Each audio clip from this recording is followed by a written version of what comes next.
Yeah. Funny how people love throwing rocks to the glass breaking their house. Don't start nothing. Won't be nothing. Don't start nothing. Won't be nothing. Quit crying now. You was loving the dysfunction. Talk slick online. I was tension in public. Same dirt you was throwing came back by the bucket. Don't start fires you can't put out. Whole lot of wolves when the views go up. Whole lot of snakes when the truth come out. Now you wanna play victim. Shut up. We remember. Now it hurt? Oh, okay. Karma outside. Keep that same energy. Yeah. I done seen people smile and secretly plot. Screenshot conversations, send them round blocks. Do foul business, then run to God. Like heaven don't know what type time they on. Whole personality built off drama. Whole page built off tearing down mamas. Whole crew fake. Everybody gossip, then act confused when life get darker. Nah. You created that storm. Every lie got a price. Every snake get exposed eventually. That's just life. See, the internet made weird people famous. Everybody tough with edits and angles. Everybody gangster behind them captions. Till real pressure finally make them anxious. Now they posting little quotes about peace. After years of being messy for free. You can't stab folks and scream don't bleed. That ain't karma. That's receipts. Don't start nothing. Won't be nothing.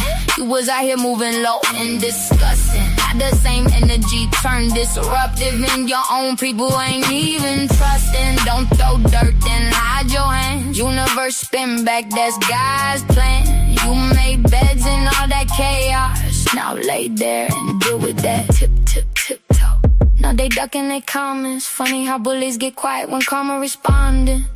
Now it's protect mental health. But where was that energy wrecking everybody else? Quiet, that guilt hit different at night. When the same pain you caused starts showing up in your life. I seen YouTube friendships turn into warfare. Seen fake love disappear when the crowd stares. Seen people build channels off humiliation, then panic once they own name get dragged there. That's the game though, cold world. Everybody wanna spend somebody else's pain go. Views up, morals down.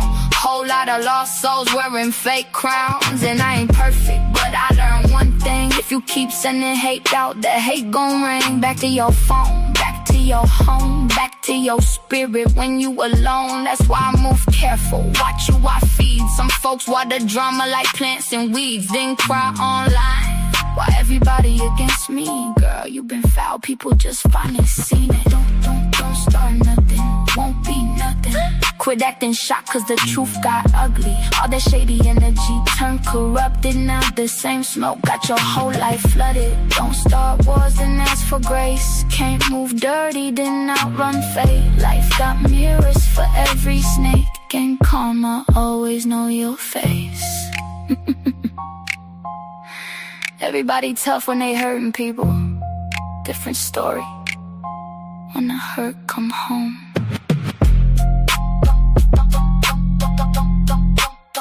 Don't start nothing.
Hey y'all, what's up? What's up? What's up? It's your girl Golden. I'm back with another video, y'all. Got a few topics that we are going to get into.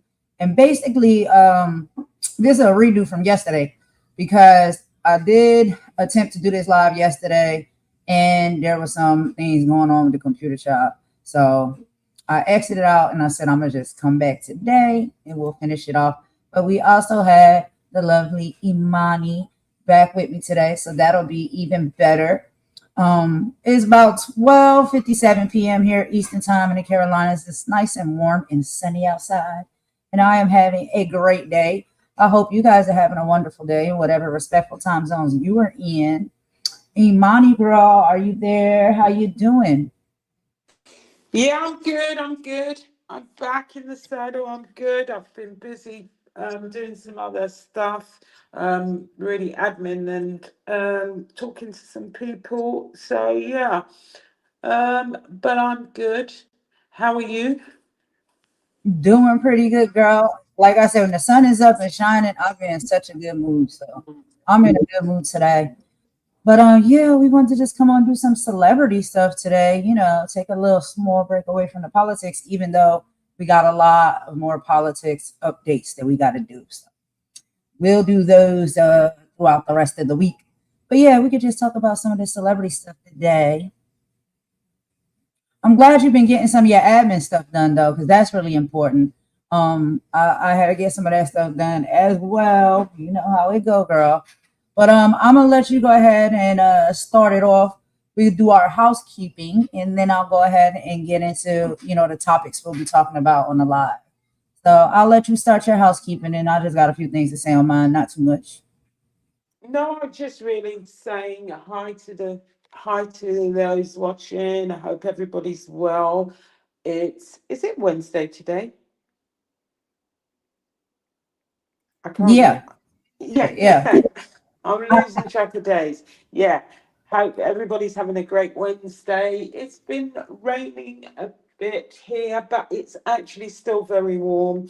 Yeah, to say at the end, but no, I don't have anything right now for housekeeping. Although I did see you making a few made a trips. Not that eventful, but yeah, I did see that you made a trip the other day. I did note that, and I've also got to send you some stuff actually from the admin I've been doing.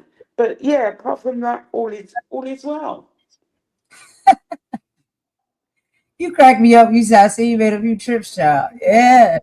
Sometimes you gotta take a spin, you just cruise around and stuff like that. And you just never know, sometimes things pop up. Yeah, sometimes it's better not to spin the block, but hey, that's just me. That is That's just me, and I'm saying nothing at all because that's I'm going true. to be good. I'm being good today. Being good today. I'm not sure about tomorrow, uh, but I'm being good today. Anyway, what about you on the housekeeping? Right. Like, just not too much to say really, I didn't even know you caught that girl. I thought you was busy, but I know you be seeing stuff. But yeah. That was pretty interesting to say the least. Pretty interesting to say the least. But it's nothing new. This is how YouTube streets are. This how the sector is. And sometimes I'll just be sitting back, child, just sipping my tea and laughing. But it's just like, I don't know. One of the things that I feel like, Not sipping your tea and laughing. yeah, Oh my sipping my tea. God. Because I don't know. I just feel like, Hey, it's a I lot of don't get, I don't get perspectives bent out out here. of shape. Right, I right. said I don't get bent out of shape because sometimes this stuff isn't worth giving too much attention to. But well, not too much attention to, but sometimes there are reasons and reasons behind behaviors, and there's not really a lot you can do about it. But I believe that, yeah, you look like you had your boxing gloves on there, and Mama D, Mama D had your gum shields. But hey. That was just my observation. You gotta pull them out every now and then. You know, they leave you no choice. But it's okay. Like, you know, we've heard over and over again, someone wise once said that the internet is just one big, beautiful stage. And you know, actors and actresses will pop out on them from time to time, you know, and put on their show. And so that's just the way it is. But you know, you got to start somewhere, you know. And I guess YouTube is the best place to start. Maybe Hollywood is the goal. We can't be sure. But anyway, that's all I got to say as far as housekeeping. So let's get on with these stories, bro. So the first thing we're going to be taking a look at together is a wonderful conversation. Like we talked about, we played the first part in one of the previous lives. So now we're going to play, well, we played like the first 45 minutes. We're going to play another 45 minutes or so, maybe a little less, of this great conversation between Young M.A. and Shannon Sharp on Club Shay Shay. So I really enjoyed listening to that conversation. I like a lot of the interviews that Shannon Sharp does. He just allows people to feel comfortable, and they really seem to open up a lot, you know, when they come. But yeah, Young M.A. is talking about a lot of things, a powerful testimony about her recent health scare that had the internet terrified, you know, when a lot of those hospital videos had came out. She also opened up completely about her battle with alcohol, revealing that she was drinking, you know, sometimes it got up to be a full bottle of alcohol a day. She broke down how the pressure of fame, industry expectations, and the devastating loss of her brother spiraled into a daily coping mechanism when it came to the drinking. But we look at the turnaround. Young M.A. chose to heal. She leaned on her mother and supportive nurses. She relocated from New York to Atlanta and found her faith in God to pull her out of that dark place. She's focusing now on her fitness and getting back to the music, which I believe she has her sophomore album that is getting ready to drop very soon. So I am excited about that. So yeah, that'll be the first video that I wanted to play and watch together with you all. Do you have any thoughts and feelings on anything before we get started, Imani? Because I know you watched it as well too. It was really powerful. You can unmute. Sorry. How many? Yeah, no, I'm just wondering if we're doing it in 3 or 4 parts. That's all. Yeah, it is long. So the first part that we did, hold on, because I've just paused it where we left off. The first part that we did, we only played at about 28 minutes and 28 seconds of it. So we're starting from there. And so it's up to you. Are you starting at 28 minutes? Mm-hmm.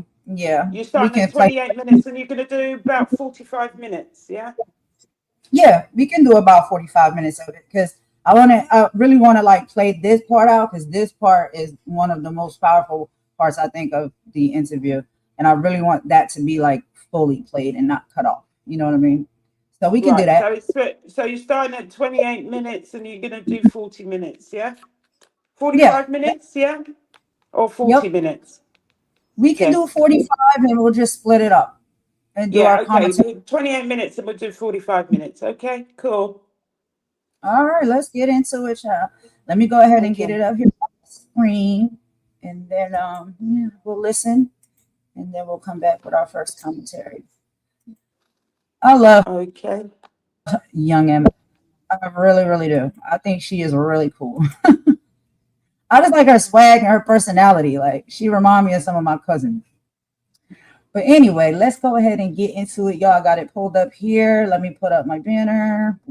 All right. I'll meet y'all in the chat.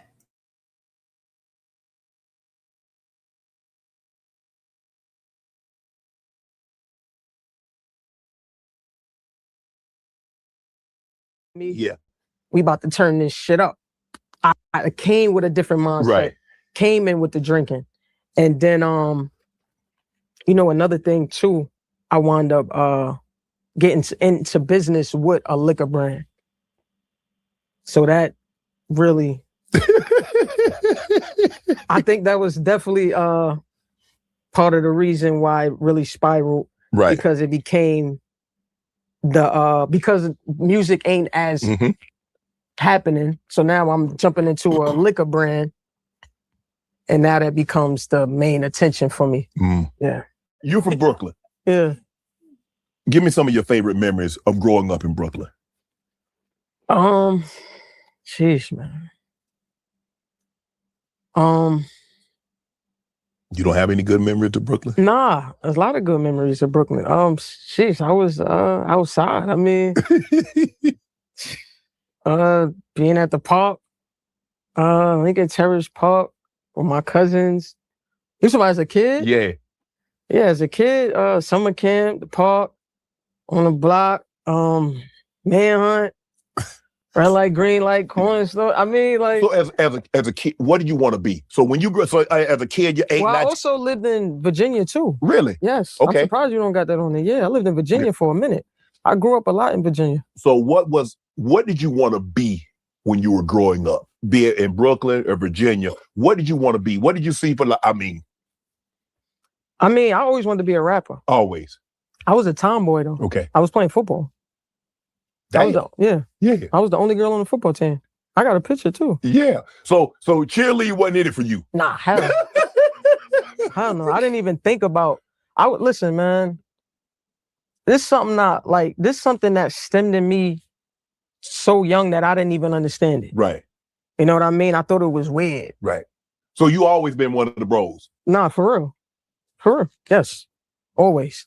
You so you and girl, you ain't want no dolls, you ain't want no easy makeup. When my mom's got me dolls, I used to cut the hair off. And I used to try to make it to a boy, like some of them are boys. So they gave you a Barbie, you turned him into Ken. Yeah, man, because she ain't never give me the Ken. You know what I mean? She ain't never give me like boy toys, but I understand, you know, right, she don't, her daughter. But but I wasn't really in the house. Like I was always outside. Right. I was playing football. I'm playing basketball. I'm outside. You playing with the guys. You weren't playing with you and playing with the I was girl. with the bros for sure. Yes, since a kid, since a little mini me. Yeah. Yes. Your mom was Jamaican, and you said at one point half Jamaican. Part Jamaican. She part Jamaican and black. She black. Okay. Yeah, my mom's black. Yeah. And so growing up, what was your relationship like with your mom? Oh, I love my moms. Okay. Yeah, that's my everything. You know what I mean? Growing up, my mom was thorough. My mom is real Brooklyn. Yeah. You know what I'm saying? Everybody know my mom for real. You know what I mean? Was she tough on you? My mom was like one of those parents where she was strict, but she was lenient at the same time. It was like she got us what we want, you know, but she still made sure we was punished when we had chores, you know what I mean? But nah, my mom's was like, I had the best childhood. Man. Right. Yes, absolutely. Your dad was Puerto Rican. Yeah, my dad Puerto Rican, yes. Are Puerto Ricans black? Yeah. Yeah. Because I mean... Where I'm from in New York, Puerto Ricans is black. Okay. We all black. Okay. Yeah. Dominicans all like, yeah. Unfortunately, your father's incarcerated. You still maintain a relationship with your father? He's incarcerated, not now. But I'm saying... When he was? Yeah. My mom would take us to go see him every now and then when she could. Mm-hmm. But that's kind of all it was. Right. You know what I mean? He wasn't never like a father that was like, I don't want my child. Right. You know what I mean? He just couldn't be there because he was locked up for so many years. And, you know, when he did finally come out, you know, he tried to, but it wasn't like, you know, like full on. Yeah, right. He still had to adjust. So I don't take blame. Like I never was against my father. Mm-hmm. You know what I mean? It's just like I knew my father had situations that, you know, unfortunately. How were you when he went in? Do you remember when he went in? Yes. I think I was like almost 1. Okay. Yeah, I was a baby. So you grew up with him being incarcerated? Yeah. Yeah. Oh, okay. Yeah. Did you understand what that meant? Did your mom break it down to you and say, unfortunately, your father is not here, your father's incarcerated? Yeah, we knew what it was. Okay. I'm a 90s baby, so that was like a normal thing back then, like daddy's somewhere, da-da-da. But my one thing I could say about my mom, she was like, she never put his name down, even though the circumstances they went through, she never downed them. She, you know, she always acknowledged us that he was our father. I mean, he was my father. Do you guys currently have a relationship? Yeah, I talked to my pops. That's awesome. Yeah. You don't hold that against him that he was incarcerated and you didn't really like grow up with him in your life and I used to, like when I was a kid, sometimes I didn't understand. Like when he did come out, I didn't understand like what was his duty, like as a father. Like, Right. are you really supposed to be a father? But I was so used to my mom playing both roles, doing everything, that it didn't really affect me. It just was like, you know, yeah, I know you my dad, but we didn't have a relationship. Okay. Now, you know, I'm older, so it's kind of like, you know, that's pop. You know what I mean? Right. Yeah. You mentioned earlier, you played tackle football with actual helmet and shoulder pads. Yeah. Yeah, equipment. For sure. So you got down like that, huh? Yes. What position you play? I was running back. I was second string running back and wide receiver. What? Yeah. Number 86. You catch a touchdown? Yeah. Come on, man. What about do you play? See, the only thing is too, it was my first year, so I didn't start. Okay. And I was a girl. Right. They was real skeptical about me even being on the team, but like all my bros and stuff was like telling the coach, like, no, coach, she can really play. Okay. You know what I mean? So it got to that point, but I only played 1 year. Right. I wish I was able to play 2, but yeah. Did you play, so you were on offense. Did you play defense? Did you want to tackle somebody? I played defense too. I think I was better kind of on defense. I'm not gonna lie, because I used to play around the neighborhood. Okay. And you know, we ain't play with no equipment. When you play in the neighborhood, absolutely. There's no equipment. On concrete. You know what I mean? Right there. Wow. So I ain't gonna lie. I hate to like really say what I was, because I was really nice. Like you for like a female, I was nice. Like I was nice. Like I would be the first person they pick on the team. Damn. You like for that? real. Nah, they'll tell you. For real. So you like, so if I were to describe you on defense, you like water? Yeah, that's water. Nah. You like Ray Lewis, Ed Reed? I mean, you that type of defender? Better. What? They ain't got nothing on me. You see, now they do have a women's league where they you know, they tackle and things like that. If they'd have had that when you growing up, would you to play? Yeah. I think I would have been into sports, either basketball. Basketball was like my second favorite, but football was like my go-to. Right. Yeah. Because the bros played football, that's why you wanted to play football? I thought I was a boy. Like, I really thought I was a boy. Right. I wouldn't care about the bros. In my mind, I was the bro. Like, yeah, it was just in me. My brother, I got, you know, my older brother. Yes. Yeah. And you said you wanted to be just like him. I wanted to be like my brother. Right. And so, whether the situation, because your father was incarcerated, he was there, did you look at him as a father figure? My brother? Yes. Kind of no, because he used to get on my nerves. My brother was, man, he was a big brother for sure. But me and my brother, like, we would fight. Right. Like, fight. Yeah, you supposed to. Physical fight. Yeah, you supposed to. I mean, I'm trying to figure a situation where somebody was sibling and they didn't fight. Yeah. That's a rite of passage. You gotta fight. How much older is he than you? 3.5. Yeah, see? Yeah. I'm 3. My brother's 3 years older than me. My sister's 8 years older than me. I try to fight him. Yeah. I couldn't understand why I couldn't beat him though. Because it didn't dawn on me, bro, he's 3 years older than you. Your sister's 8 years older than you. It didn't dawn on me that I wasn't supposed to beat him. Right. I just look at you, my brother and sister. We got to do it. You used to go at it. Yes. But yeah. Obviously, you knew you were a young lady growing up. How long did you like, man, I don't really have nothing in common with no chick. I ain't got nothing in common. I'm forever, my whole life. Really? Yeah, because even when I used to like be around my cousins and stuff, I was always the boyish cousin. Right. Like the boyish female. Right. You know what I'm saying? I was the more aggressive female. I used to always kind of be mean. I was kind of a mean kid. Damn. Yeah. I was a little mean. Like I used to fight my cousins and beat them up sometimes. I was a little mean. Right. You know what I mean? I used to beat up boys in the neighborhood too. Damn, you rock it like that? Yeah, it was, you know what I mean? But I mean, you know, you're a kid, so you don't know no better. But no, I don't know. I just never did. I didn't know what it was to be a girly-ish girl. Yeah. Like I tried. Right. And when I got older, tried, but it was too far. Couldn't do it. What did you? All right, so I'm gonna pause it right there, y'all, for a quick little chit chat and commentary from what we've been listening to and hearing so far. I love Young Man. I swear I cannot stop saying it. Like, yo, she got so much swag to me, and I just love listening to her talk. But a lot of the things that she's talking about, some of the things that are deeper and more vulnerable, a lot of things as well that I think many of us can attest to and resonate with, you know, as far as like growing up and stuff and being in our, towns and cities and neighborhoods or whatever when we was kids. And, sometimes just knowing what you know, when you know it, not fully knowing what it is, but you like, yeah, something different. Like, I know there's something different. I love that. Walking in your truth, standing in your truth. So I think that's a cool conversation that they're having as well.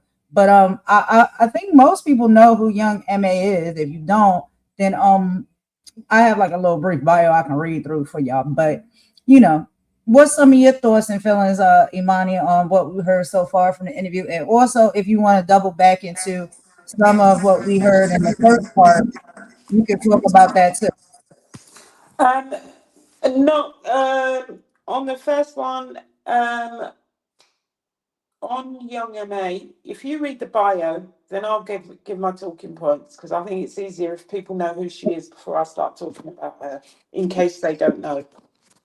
Okay, let's go ahead and do that real quick. So let me give y'all a little brief synopsis. So of course y'all know Young MA is a rapper. Okay. And let's go back to the beginning here. So I ain't gonna put out her real name. She talks about it and she mentions it, whatever, but we just call her Young MA. But yeah, so she was born April 3rd, 1992 in Brooklyn, New York, and her stage name Young MA. She says that the MA stands for Me Always, right? So she exploded onto the mainstream hip hop scene in 2016 with her independent quadruple platinum hit single, Ooh. The track broke into 20 of the Billboard Hot 100, earned hundreds of millions of views, and was remixed by major artists across the industry, including Nicki Minaj, French Montana, and 50 Cent, whom she cites as her biggest musical influences. Now, her career accolades following her breakout, she was nominated for BET and MTV Awards for Best New Artist and Female Hip Hop Artist of the Year. In 2018, she was featured on the prestigious Forbes 30 Under 30 list in the music category. When it comes to her, when it comes to her albums, she released her highly acclaimed debut studio album, Her Story in the Making, in 2019, peaking at number 16 on the Billboard 200, followed by her sophomore album, Off the Yak, in 2021. So I misspoke earlier. I believe she about to drop another album. And so I guess that one is going to be her third album, not her second album. So I apologize. She already had dropped her sophomore album, Off the Yak, in 2021. So with the community and philanthropy driven by personal loss of her brother, the tragic unaliving of her brother, Kenneth Ramos, that's his name, and she mentions that. In 2009, she partnered with her mother to launch the Queens Foundation, which is a nonprofit and provides vital support to single mothers, low-income families, and parents navigating the unimaginable grief of losing children to street violence. And as far as her new album, that I think is going to drop, let's see. I'm gonna pull up the details for that because I don't want to give no misinformation, y'all. Okay, let me see. All right, so if I am not mistaken, it's already dropped. So she just dropped her new album, Queen, Kween, and that dropped on May 29th, right? So just last month. And it's fresh, timely, and y'all got to get into it. If you haven't heard any of the songs yet from the new album, there are a few that's out, and of course you can listen to the whole album if that is your cup of tea. But yeah, that's just a little quick rundown of Young MA. I hope I did that good. All right, so Imani, you can come back in, girl. Tell me some of your thoughts and feelings. And Mama, that was fine. That was great. Now, yeah. what I've taken from the beginning, because the beginning is really about her origin story. She's of her parents are of Jamaican and Puerto Rican origin, and she grew up between Brooklyn and Virginia. And she said she always, when he asked her what she wanted to be, she said she always wanted to be a rapper. I think the interesting part of this story is, number one, describing herself as a tomboy, which I think many girls can, especially those who grew up around a lot of boys. It doesn't matter if you're an only child. It just depends on who your circle is and who your family circle is.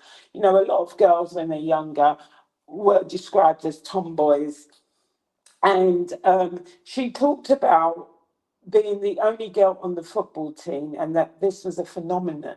Now, that's really interesting because if you look at what's happened today, even in the UK, in the soccer league, there is a women's league. So it would not be strange for a woman to be playing. You call it football.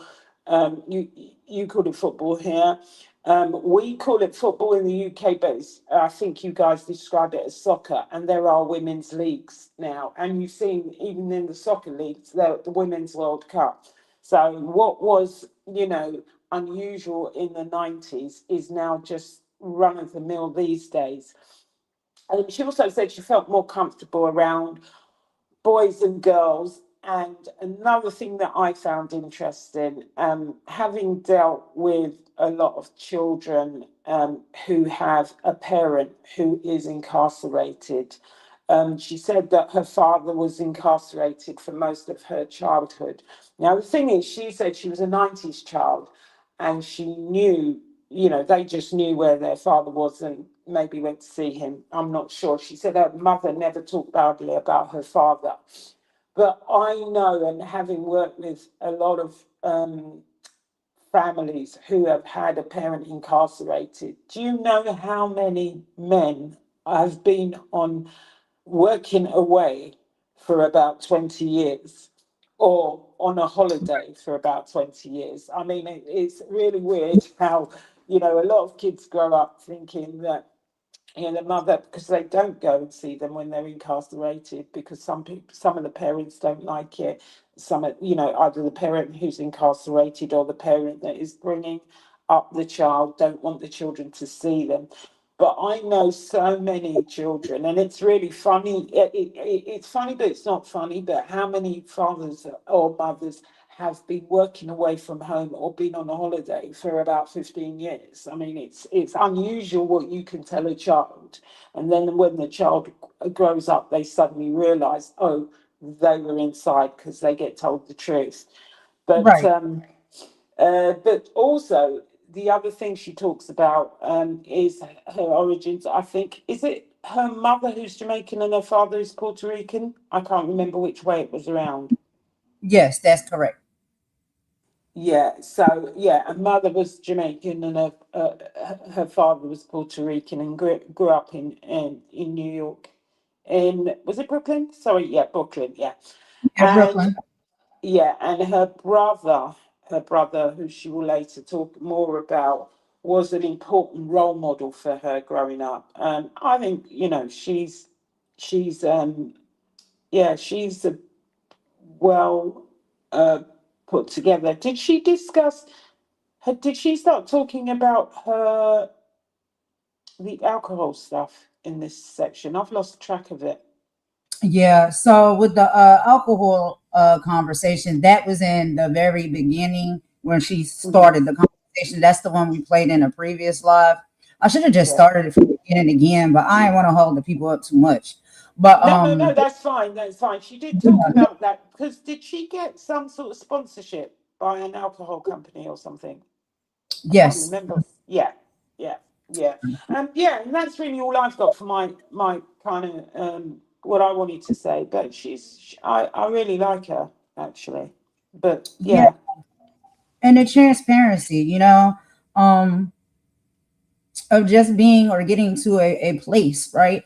Knowing that, us being human, we all human, we go through things, right? We battling things, we can overcome them. We may still be in the midst of the fight. But it's okay. You know what I'm saying? Like it is life. That is it. And so one of the things that I really love is like with her and a lot of rappers and artists and stuff as well. She used a lot of her darkest our moments, right? To actually serve a higher purpose through transparent accountability. She didn't hide from her struggles. She used all of that, to clear her mind and deliver great art. And also, allow people to understand that we all can go through things sometimes. You don't have to make it define you or allow it to define you, and you can get through it and get out of it. So I think that's really dope as well. Also, like you were saying, just to piggyback off of that, as far as like the upbringing and stuff, with a parent being incarcerated, exactly. I think a lot of people understand that concept, and like you said, it could be, they're working overseas or they're in the military, whatever, because you don't necessarily, want to tell your kids or whatnot that young, that that's the situation. Maybe the other parent don't want the kids to know that they got hemmed up in that situation. And, the parents and stuff, they work together when it comes to that. Also, one of the things she said as well that I can attest to, which I don't know if people will believe that or not, but like I've always been a girly girl, but a lot of times when I was younger, I used to really enjoy playing with like the boys outside.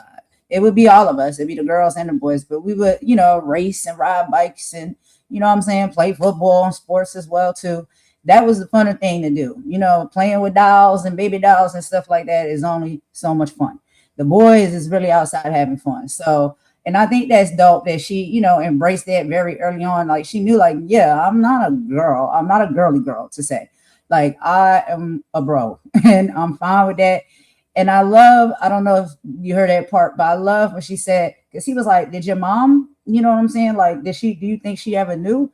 And she was like, yeah, I think my mom always knew that. But, she was waiting for me to come to her and have that conversation. So I think that's dope as well when it comes to like transitions in life and stuff like that. Especially when it comes to our different, identities or preferences and stuff that we may have. A lot of those stories sometimes, they resonate with a lot of people because they may have the same similar story. But Mama want to come up and say a few words. You come on up, Ma. Hey, Ma. You on the camera? Do you want to be on the camera? No. Okay, you're off the camera now. You can unmute your mic. There you go. All right. You got it? Hello? Yes, you're unmuted now. You can go ahead. Okay. You have to turn the TV off. Huh? Mute the TV. Mute the TV because it's an echo.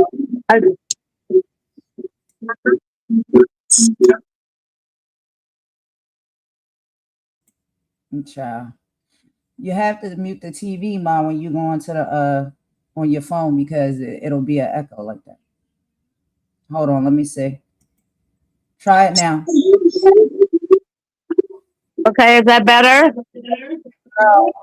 Exit out of everything and come back. You got multiple links open. Close all the links. Okay, I'm going.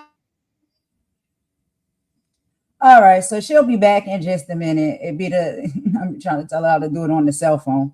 Hey, Mom Star, what's going on? Thanks for coming in. What's up, Polo? Thanks for coming in.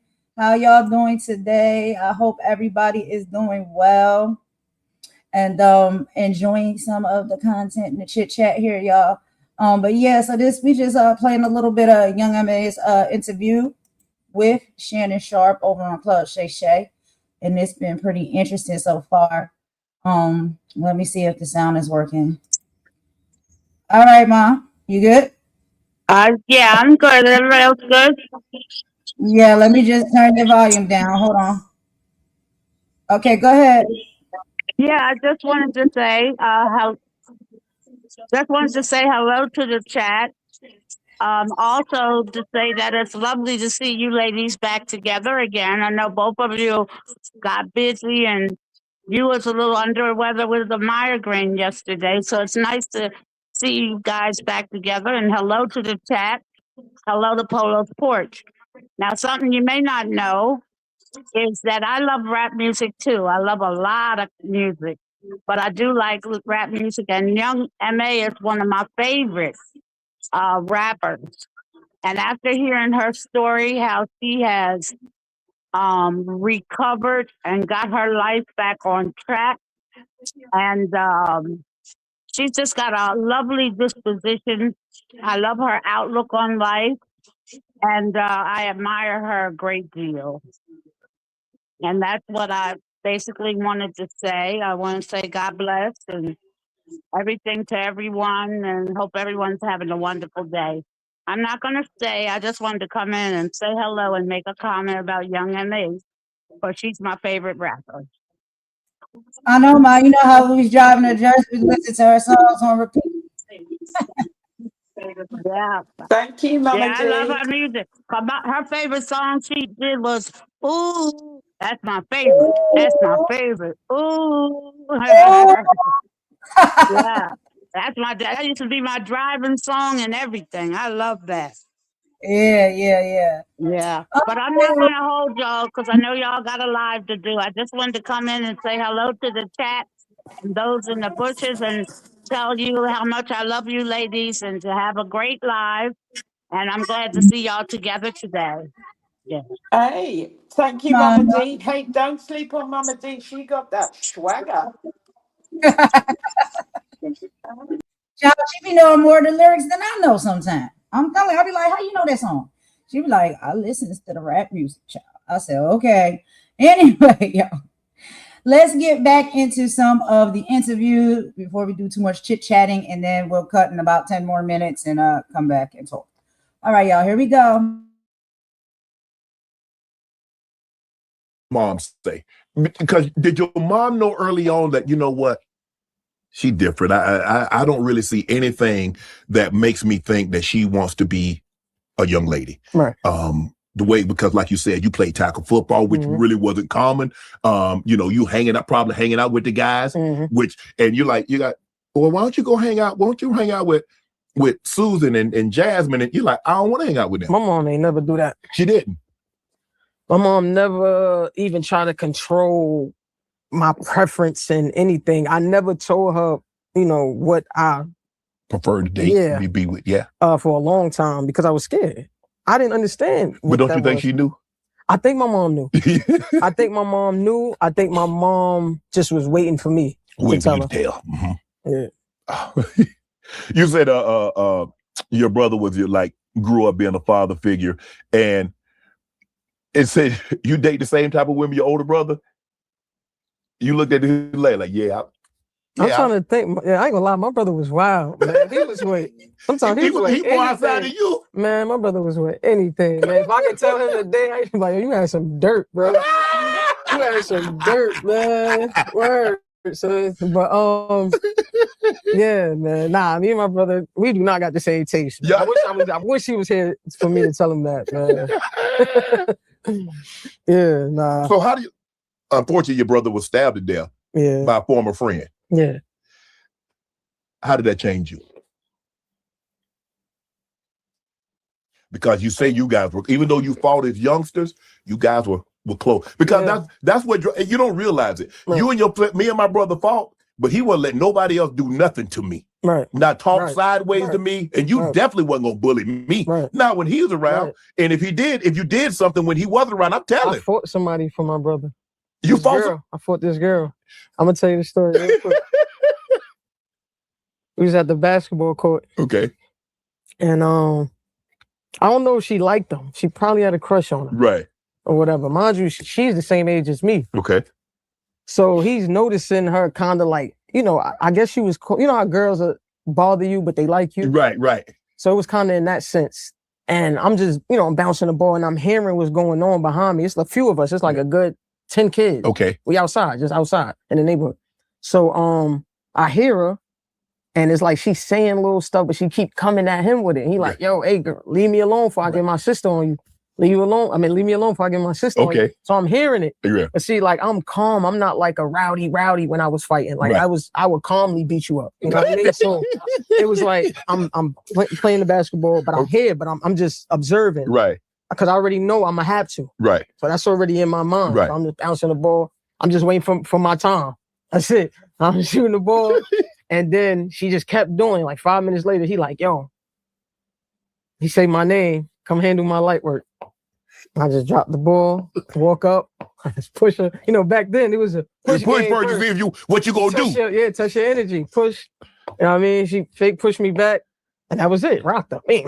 Grabbed her, threw in the headlock, slammed her on the ground, started rocking her like this. She balled up in a little fetal position. She tried to kick me. Me, every spot, all the kids running in, like, oh, hit her, hit her, hit her. They telling her hit her for me. Cause she was like one of them girls that did a lot of talking. Yeah, she did a lot of that. So like even her own peoples was telling me to hit her. Damn. So it was like that. Yeah, it was like that's the type of relationship me and my brother had. We fought, but I'll f somebody up for you. Wow. You know what I mean? So yeah. yeah, but that was a little, you know what I mean?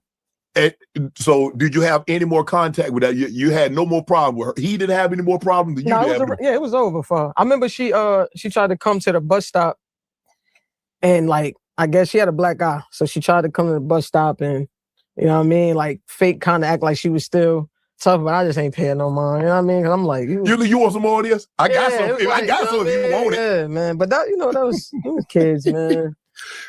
Yeah. Like I said, unfortunately, your brother lost his life. How did that change you? What did that do? Man, it's literally like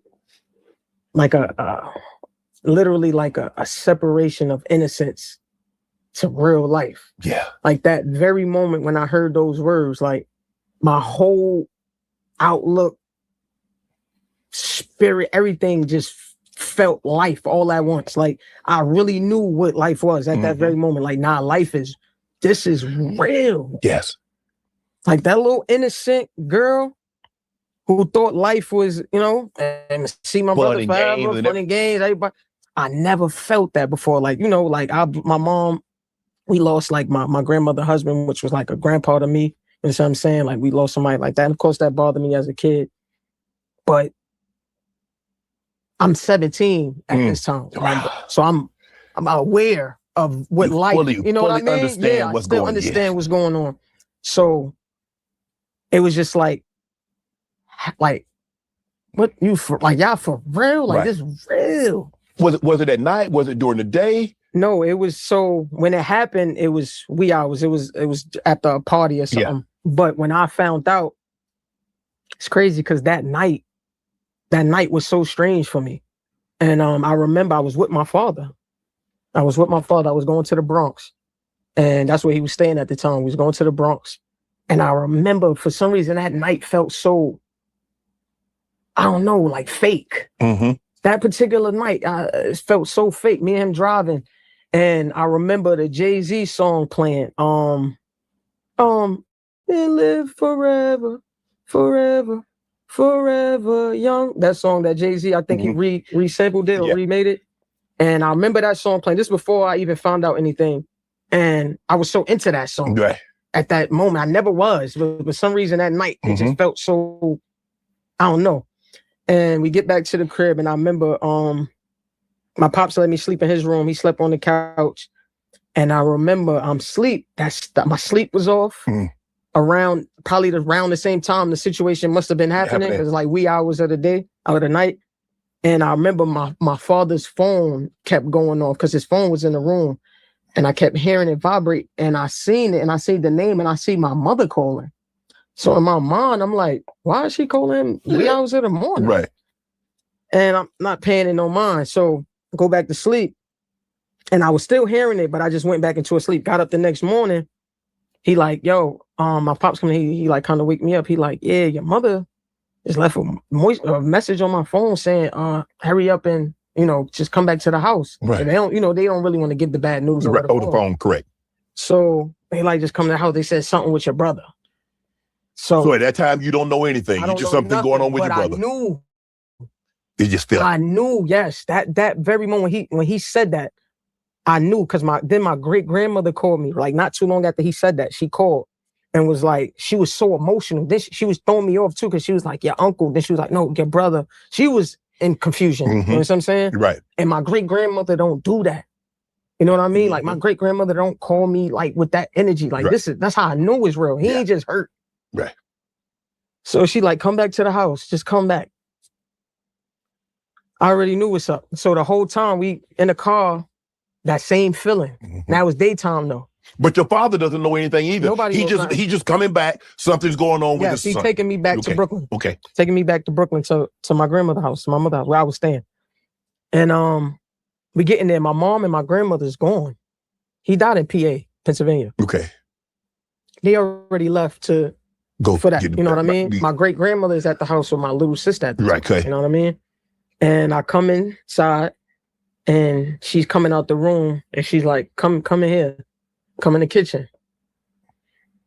When I tell you that was like the longest walk to the kitchen, and I don't even want to say it. It's just like because it's going to me, but that's what she told me. She hugged me, and she just said,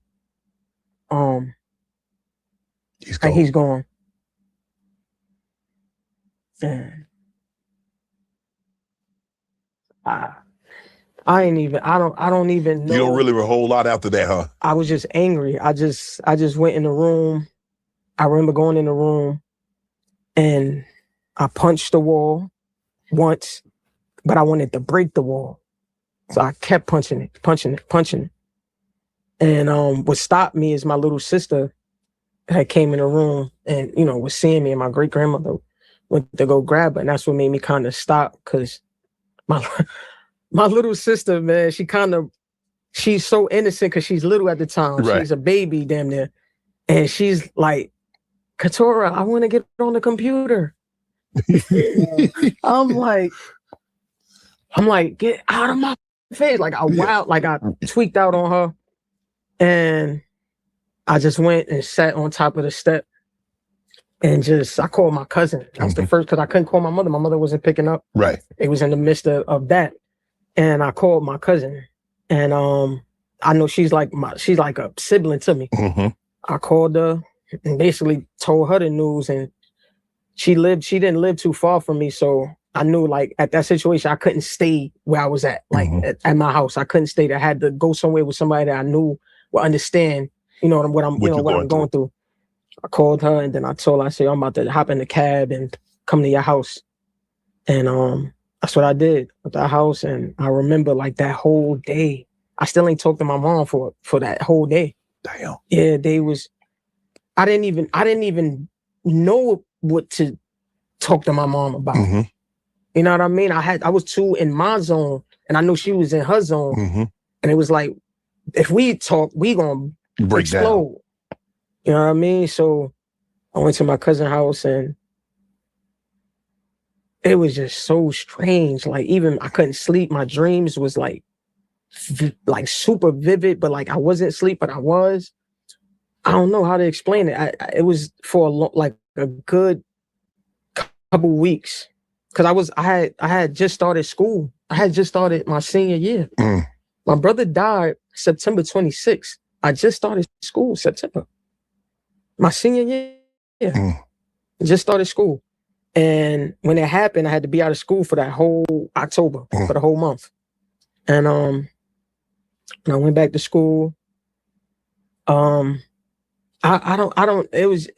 was a blur that whole year. The rest of that year, I don't even remember, because Christmas, every Thanksgiving, all that came up, and I don't even remember what I did those days. Damn. But yeah, that definitely changed my life. Yeah, forever.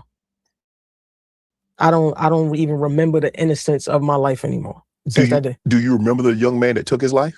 It was a former friend. Yeah. So what was it about? To this day, I still don't think I fully know. People have their stories and theories, but you never know if he not here to say it, and right. I wasn't there to witness it. Right. People say, it was an argument they had, and that he was probably low key jealous of him. My brother was a big guy for his age. Okay. My brother was only 20 at the time when he died, but he looked like he was damn near 30. You know what I mean? Yeah. Beard. You know what I mean? He was big, tall. My brother was big for his age. All my life, and my brother was a big kid. Right. And so he he used to tell people he was older than the age that he was. Actually were. So he was very intimidating sometimes. And I think, I don't know if it was out of fear or if it was out of personal right. Right. Yeah. Because they say that when you stab someone, that's personal, because you got to get up close to them. Yeah, you got to get up close. Sometimes when you use a firearm, I'm at a distance. Exactly. It's not personal. Yeah. But to walk up, to be up on somebody. Yeah. So actually, really close. Yeah. And that's why I said I don't really even know what transpired for real. Right. There's a lot of stories, but I really don't know. If you had an opportunity to talk to the person that took your brother's life, what would you ask him? Or you don't wish to have that conversation? I couldn't even tell you, man. Back then, it wouldn't have been nothing to ask. I would have. You want to do something to him? Yeah, absolutely. No, absolutely. Absolutely. Is he still incarcerated? I believe so. It's been a while since I got an update. My brother's father side of the family kind of is more involved with that part because it happened where they stay at. Okay. And I mean, I haven't been told he was released. Right. You know, my mom would know, and you know, they automatically supposed to know. Right. But I know, I'm not sure. Okay. You know what I mean? Your brother's passing, is that when you like got into rap to deal with the pain, to deal with the emotion of it? When did you start rapping? Nah, way before. You was rapping way before. Yeah, way before my brother. Yeah, I've been writing. I've been with that pen since I was 9, 10. Really? Yeah. All right, y'all. So we're just gonna pause it right there for a little song break and some commentary break, and then we'll go on with the rest of the conversation interview. That part right there is very heartfelt. You can tell this coming from a place of pain, but you can see the strength in her, right? And how she's persevered over the years, even in comparison to when she first hit the scene or whatnot. And I've watched many of interviews with her previously throughout the years. And I see the level of strength, and I love that. It's a beautiful thing. And I know that there's probably a lot of people that may be fighting through something similar and hoping to come out on the other side of that or have, and can attest to how hard it can be sometimes. And all of these things, it's life. Life be lifing, you know what I mean? But we have been, me and Imani, putting some excuse me, resources and helpline information within the chat, for a lot of the topics that are being discussed here in the live, in case anybody may need any use or whatever of any of those helplines or resources. But yeah, that's all I have to say on it before we take the song break. Imani, did you have a few things you want to come up and say before we take a little quick song break and then get into the next portion of the video? Yeah, I have put some grief counselling and grief resources, and I think you put something up for, is it victim support? Yes. Yeah. Mm-hmm. Having worked on both, having obviously lost a loved one before, and the hardest ones really are, all grief is terrible. It doesn't matter what age you are, if you lose somebody close to you. But I think I found one of the most difficult ones was my 25-year-old nephew, because of his age. And he was my godson as well. And I'm sorry to hear that. yeah, it changes you. It definitely changes you. He was a father.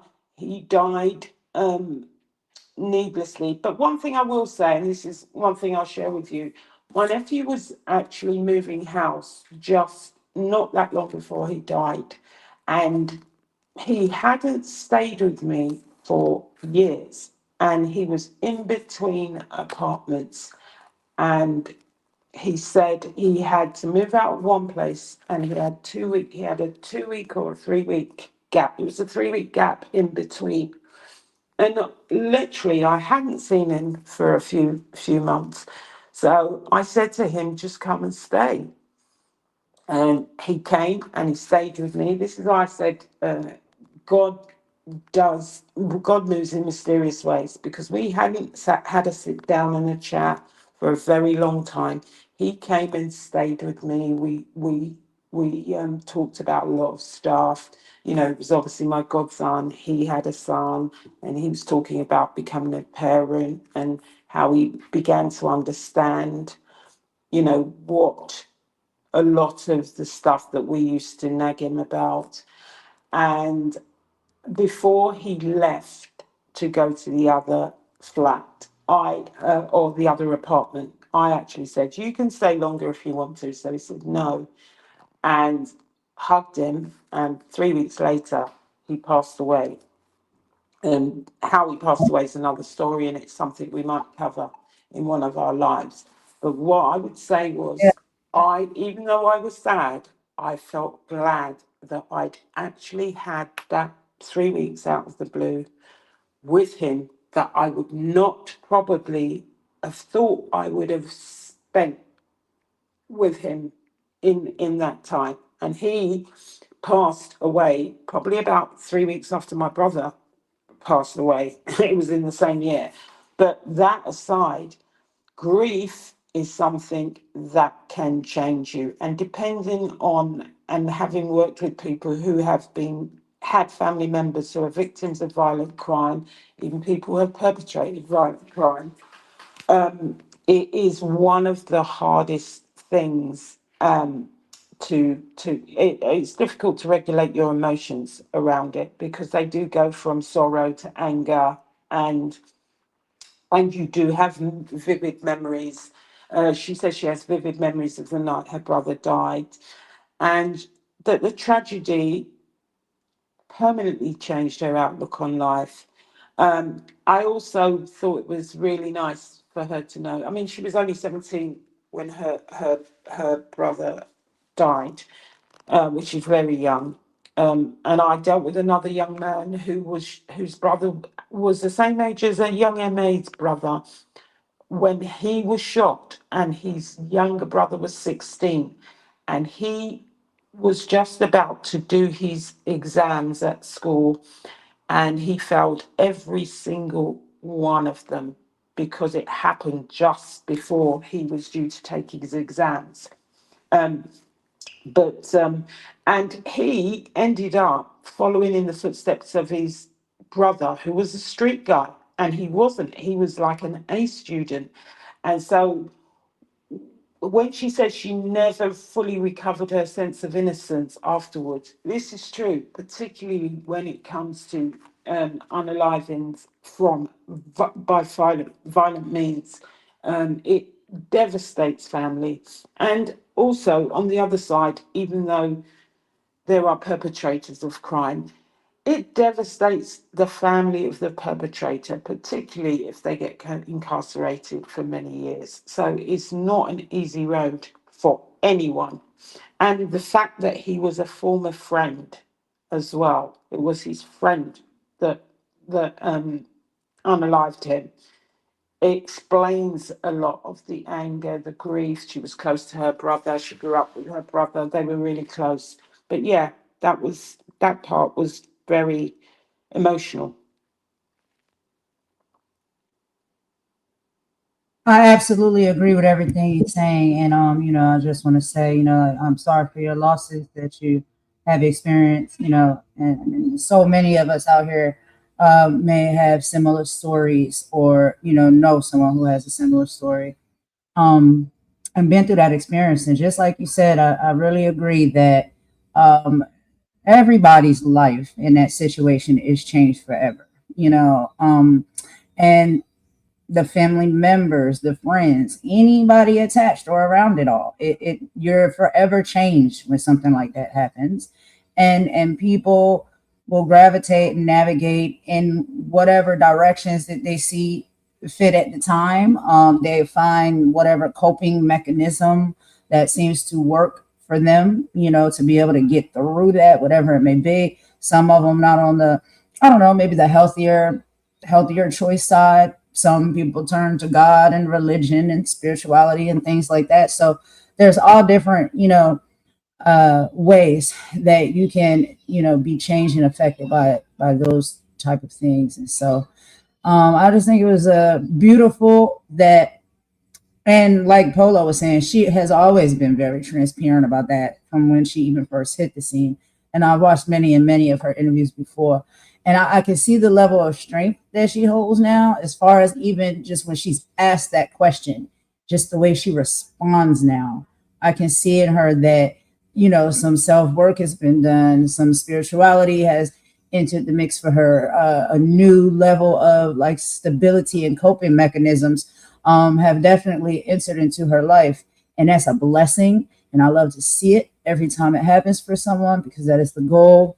And we want to make sure, or we want to try our best, even if it's us or somebody else, that, that can be the outcome, that, you can heal, you can get better, you can become more stable, you can remain around, because it can go any type of way, and there's a lot of people that have, stories, I'm telling you, they probably can attest to as well, very similar. But what I'm going to do right now is I'm going to go ahead and take a quick song break. We're going to listen to songs that I wrote. It's a little bit uplifting, it's positive and stuff like that. It's a strong message that I think really applies to what we're talking about. So let's play that, and then we'll come back, listen to just a teens more of Young M.A., and then we'll move on. We'll listen to our second topic of the live, which will be a conversation with Omar Gooding and Art of Dialogue. And they're discussing some industry things, especially when it comes to Cuban Gooding Jr., and how sometimes if you piss off the industry, you can be targeted. So that will be our second topic. Let's play this song, finish out Young M.A. segment for today, and we'll be right back, okay? Thank y'all for joining. Thank y'all for listening.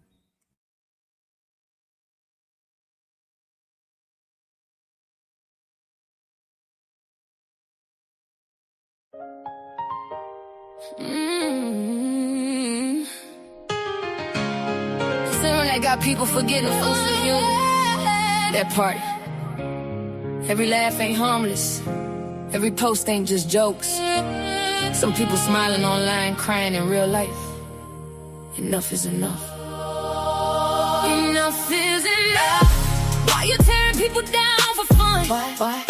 You don't know what they carry when the camera done. Broken souls throw stones, then hide their hands. Cowards in comment sections playing God again. Karma don't miss, no, karma don't miss. And healing's still possible too. So either spread love or watch life humble you. Yeah. YouTube streets messy, everybody got a target. Creators throwing dirt like hate became a market. Mocking people daily, that spirit look haunted. Tell me who raised y'all, this behavior garbage. Laughing at depression, exposing folks' trauma. Then act shocked when tragedy follow behind you. The evil energy, boomerang proper. Come pull up selling like a midnight robber. And honestly, do you watch my live? I talk truth, pain, growth, tears, real vibes. Not everybody built for the games online. Some folks want insult from losing their mind. That's fake, no cap. Y'all did the humiliation. Every live stream feel like public execution. Views over souls, cloud over humans. Then wonder why the whole world mentally ruined. Somebody mama crying at night. Somebody daughter hurt inside. Somebody praying not to give up while bullets screenshot painful like shame on you, shame. You need healing too. Only damaged people wake up daily, trying to damage others too. Enough is enough. Why you tearing people down for fun? Tearing them down. You don't know what they fighting when the live stream done. Enough. Keyboard killers acting tough online. Whole time spiritually broken inside. Karma don't miss, no. Karma don't skip souls either. Every hateful seed gon' meet the reaper. So to the hurt and bully people, listen close. You matter more than these demons online. These chicks bitter, these dudes weird. Obsessed every day, like why you still here? Refreshing my page while pretending you don't care. Whole personality built off hate and fear. Talk slick online, real life timid. Broken inside, everybody can't feel it. Projecting their wounds while the comments all cheering. That ain't straight, baby, that sickness concealed. And I said what I said. Yeah, some of these creators need therapy bad. Not another live stream drag. Not another fake outrage cash grab scam. Y'all bully for a living. That's sad. Spirit look bankrupt, dusty and mad. And the people encouraging it just is trash. Laugh now. Karma got a long memory past.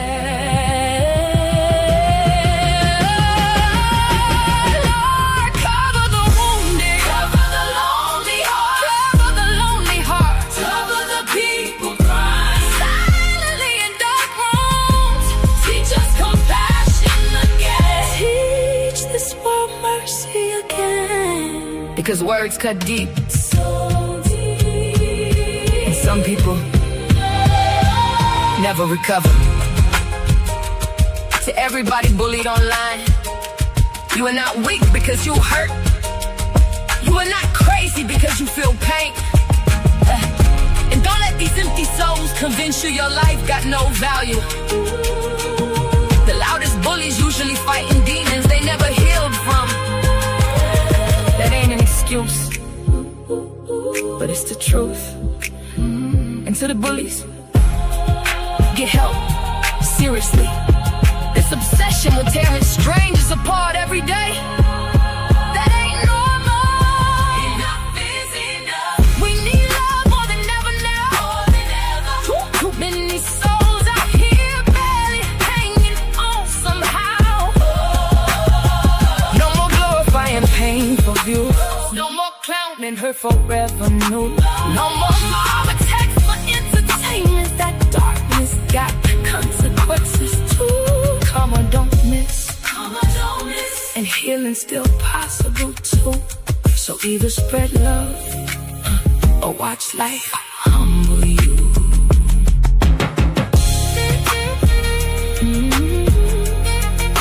Enough is enough. Spread love before it's too late.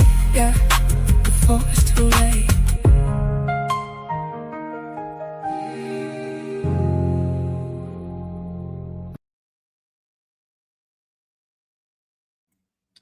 All right, y'all. So thanks for rocking with me with that little quick song break right there. We're gonna go ahead, excuse me, y'all. Go ahead and get back into the last portion of this segment of the conversation between Young M.A. and Shannon Sharp. So let me get everything back set up for that. And like I said earlier, once we move on from this, we will be heading over to listen to Omar Gooding over on Art of Dialogue, and speaking about the industry and how if you are, you piss somebody off or, you don't do what somebody wants you to do, they can target you and destroy your career and come after you, all of those type of things. So we'll get into that after this. Let's play some more of this video and we'll meet you in the chat. Yeah. Wow. Yeah, my brother was trying to rap too, but he couldn't fuck with me. You like, nah, bro. We did a song. You just cheer me on. Cheer me on. Yeah. I got this. we did like as kids, we did 2 songs together, man. Right. Yeah, I wish I had it on my MySpace and everything. Yeah. But, yeah. His verse wasn't like that. Chill. My brother, he wasn't lyrical like me. Right. I was real more detailed when it came to that, even as a kid. My brother was like, he was just like, he could make a song. Like he was good on the hooks. Right. That's why I said we was like definitely. Okay, y'all could have did something. Yeah, okay. Like we could have did something. He didn't care to be too lyrical. Right. You know what I mean? So yeah. Your hit song, 474 million views on YouTube? Yeah. Damn. Yeah. Trying to get that $500 million. Hey, the old YouTube chain hit pretty good with all them views. Yeah, man. Absolutely. So, is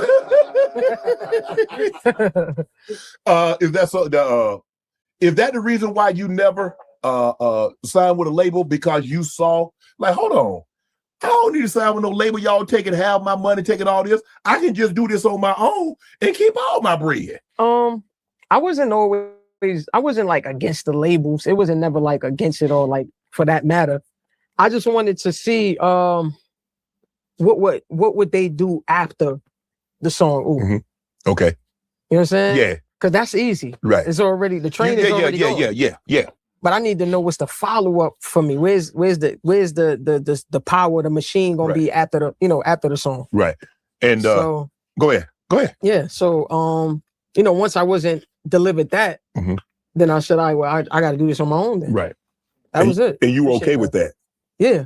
It wasn't to me, I wasn't about money, because that's really what was the conversation mostly about was, money and radio and stuff like that. But I was already, I was already kind of getting my little money from shows and stuff. And I already kind of had, radio relationships with people at the radio. So I was kind of building, underground. Right. And this record was just like my golden ticket. It was like, okay, bet. Like I'm gonna continue on this train. Because you've already shown them proof of concept. Yeah. Y'all see exactly. what y'all see what I record? could do. Right. Yes. Exactly. So what are we discussing? What are we talking about? Well, we don't know what you can do. We don't know if the people are gonna be you're gonna be relatable. Yeah. Bro, did y'all you hear the song? Here, put that song. Hey, my man, put that song on. Yeah. This is it right here. Yeah. So what we talking about? Yeah, man. Come on now, make the money right. It was just, I think too, another thing with me is that I think I was kind of comfortable with the control I had. Yes, okay, I see. You know what I mean? Mm-hmm. So looking back, if you could go back, would you stay independent or would you have signed with a label? Stay independent. You stay independent? Yeah. I've been independent forever. Right. So that's all you know? That's all I know. Okay. You know what I mean? And I remember now it seemed to be a thing. Mm-hmm. It's becoming a thing. Right. Now. But I was on this way before. Mm-hmm. You know what I mean? So I'm glad to see people, you know, having that understanding of the opportunities that's available and accessible in 2026. Right. You know what I mean? Just off the social media itself. Do you believe you've made more money being independent, or with you had that machine? Because I hear a lot of I had a lot of artists on here. It say that machine. I'm about to say, I think if I had the machine and of course played it smart and made sure the contract was solidified the way it should be, I probably would have made more money. Right. You know what I mean? But it would have had to be, that contract had to make sense. Right. You know what I'm saying? But I don't doubt that. You know what I'm saying? But it wasn't about how much money for me, it's how long that money is coming in. Right. Mm-hmm. See, you say, I own all this. I own 100% of this. Yeah, absolutely. Not 20% of this. Exactly. So the money started coming in. What's your best? What was the first thing you got when that check came on in and you're like, ooh, damn. A house. A house for sure. Yeah. Bought my house out. Yeah. Yeah. House and car. That was it. Would you get a Rolls? No, I got an Audi A7. Okay. That, you know what's crazy? I manifested that car. I used to always speak about that car in my music. Right. And I got it. Right. Yeah. Audi A7. I'm not a big car person though. Okay. I'm not like, I don't have 100 cars. Yeah. Seems like you're a big jewelry person though. Not even. What you mean not even? This is my logo. The whole grill. Look at the grill. This is my logo. This is something these are my trophies. This is something that signifies, you know, my success. Yeah. So I wear it like a trophy. I'm not, you know what I mean? I calm, rolling. I'm just like, I'm a settled person. I don't like the attention. So let me ask you a question. When people see you for the very first time, tell me what you think they think. They think calm? Yeah. And I don't think they think that. People think I'm humble. Cause I give humble when I speak to them. Yeah. I don't think none of my supporters know, like, I'm not that rapper. Man, I see that big old chain. I see that big old Cuban that's iced out. This is my trophy, man. Yeah, I know. This is a trophy. Yeah, you wear the trophy. Think that's thinking. Normally, trophy. I wear my brand. I wear my brand. It's my brand. Just like, ain't this your brand? Yeah, it's my brand. It's just not on your neck. Yeah. That's my point. See, my trophy normally they on the mantle. I don't wear my trophy. And then you got this in. I mean, listen, this is forever. Grills and my earrings is that's just like makeup. Would you do anything different if you could go back and do what are some of the things? Maybe you don't even want to do anything different, but if you could, what would you go back and do different? In my career? Yeah.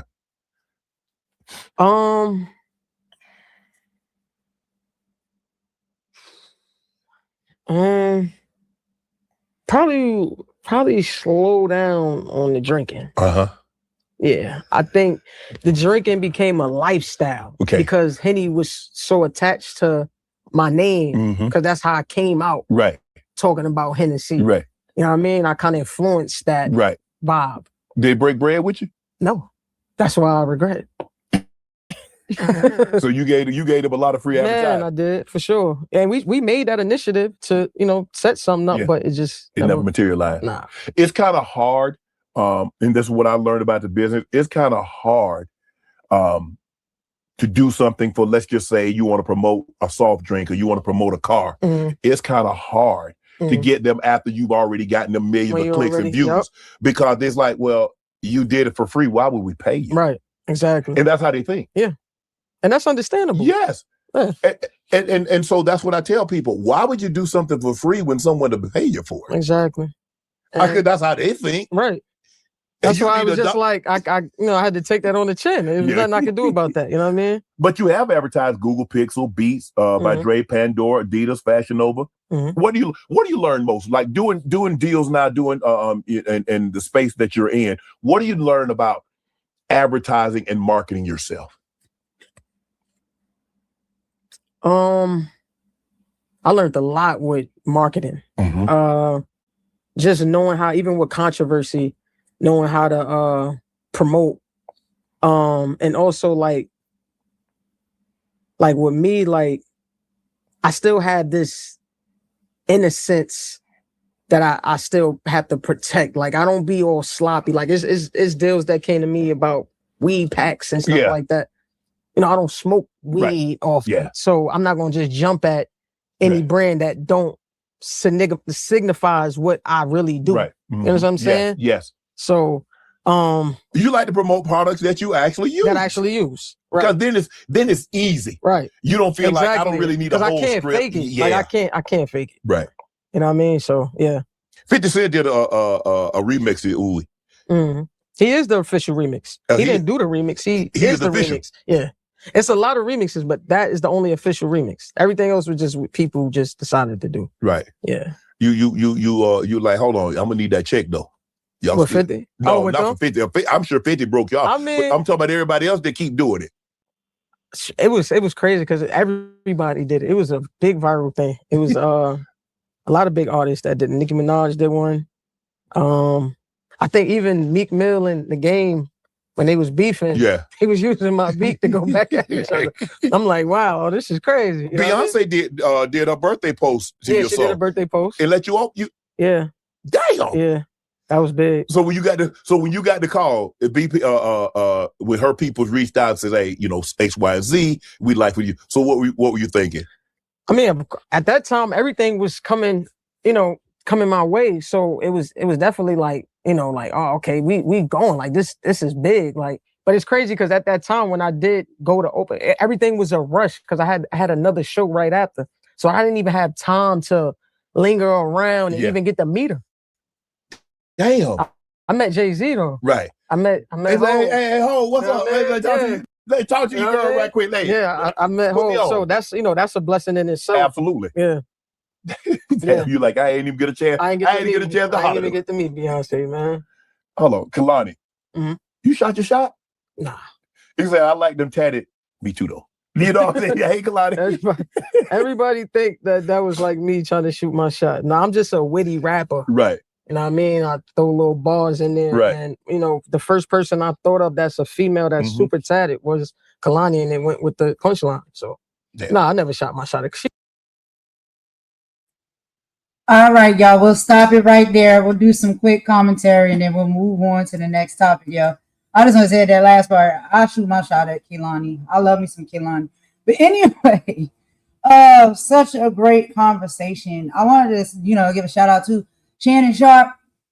Love me some Shannon Sharp. I remember watching him when he used to be with the sports over there with Skip and Shannon. That's when I first got introduced to watching him, and I used to watch that with my ex or whatnot because he used to watch that show all the time. But Shannon Sharp, for me, I feel like he's a dope interviewer because he's just like, he's so relatable. He's so open. Like, he like Uncle Shay. You know what I'm saying? Like Uncle Shannon.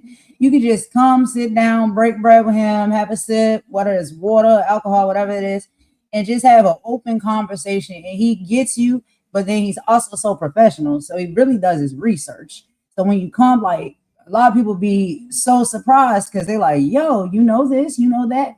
He does great journalism research and work, but he also is like a cool, down-to-earth dude. Like, I would love to have a conversation with him.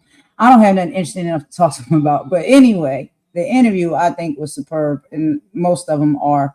But, Imani, I'm going to let you go ahead and take the lead with this one. So from what we just heard here in this last segment, what are some of the things that stood out to you, that she was talking about, and some of your thoughts and feelings on it? She talks about some really important things. The fact that she's been independent from jump and which she talks about ownership and control being most important about her career. She's never been tied to, she's chosen independence over major record labels. And she also talks about brand deals and endorsements and regretting, for example, promoting Henny for free. I think these are really important lessons because people need to do, and if they don't know, they need to get people to talk to about marketing and monetization.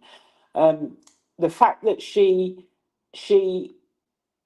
stresses that ownership matters more than short-term money because she bought a house and a car after her first major success, which was very, very sensible. And it's a very sensible attitude because there are a lot of people who basically they spend a lot of money and years down the line they don't own anything and they have nothing to show for their work. But that thing about promoting brands for free is really important because we have seen this. We have seen this with other artists. We've seen it with people like WizKid, Kyla, Popcorn, and Skepta. These people made songs about things like Air Force sneakers, and they never got credit. And some of these songs went really, really viral. And there's also Grime Star, Dig That, who did an Air Force One track, which went mega viral.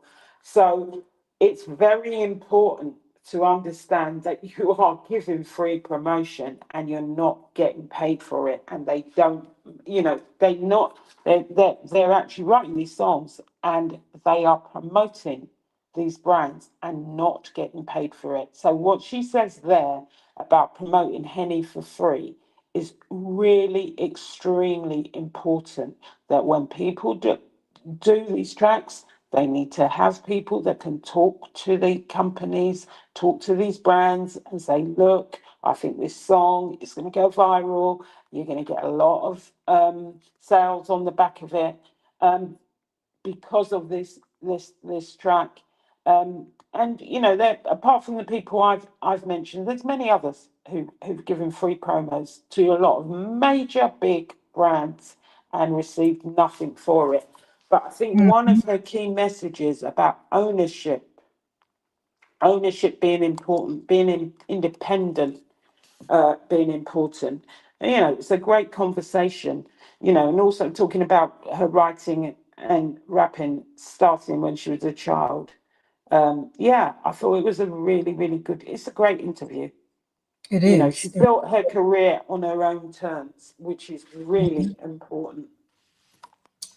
And one of the things too that I just want to piggyback off of what you just said as well is that when it comes to what we know to be true, what we've been presented or taught when it comes to this industry dynamic or idea, what comes with the industry is a lot of the times different departments, different people who are in the know and they do what they do and they do it well, but it's all packaged up for them to have the major benefit, right? Like the studio and the record labels and all of these things.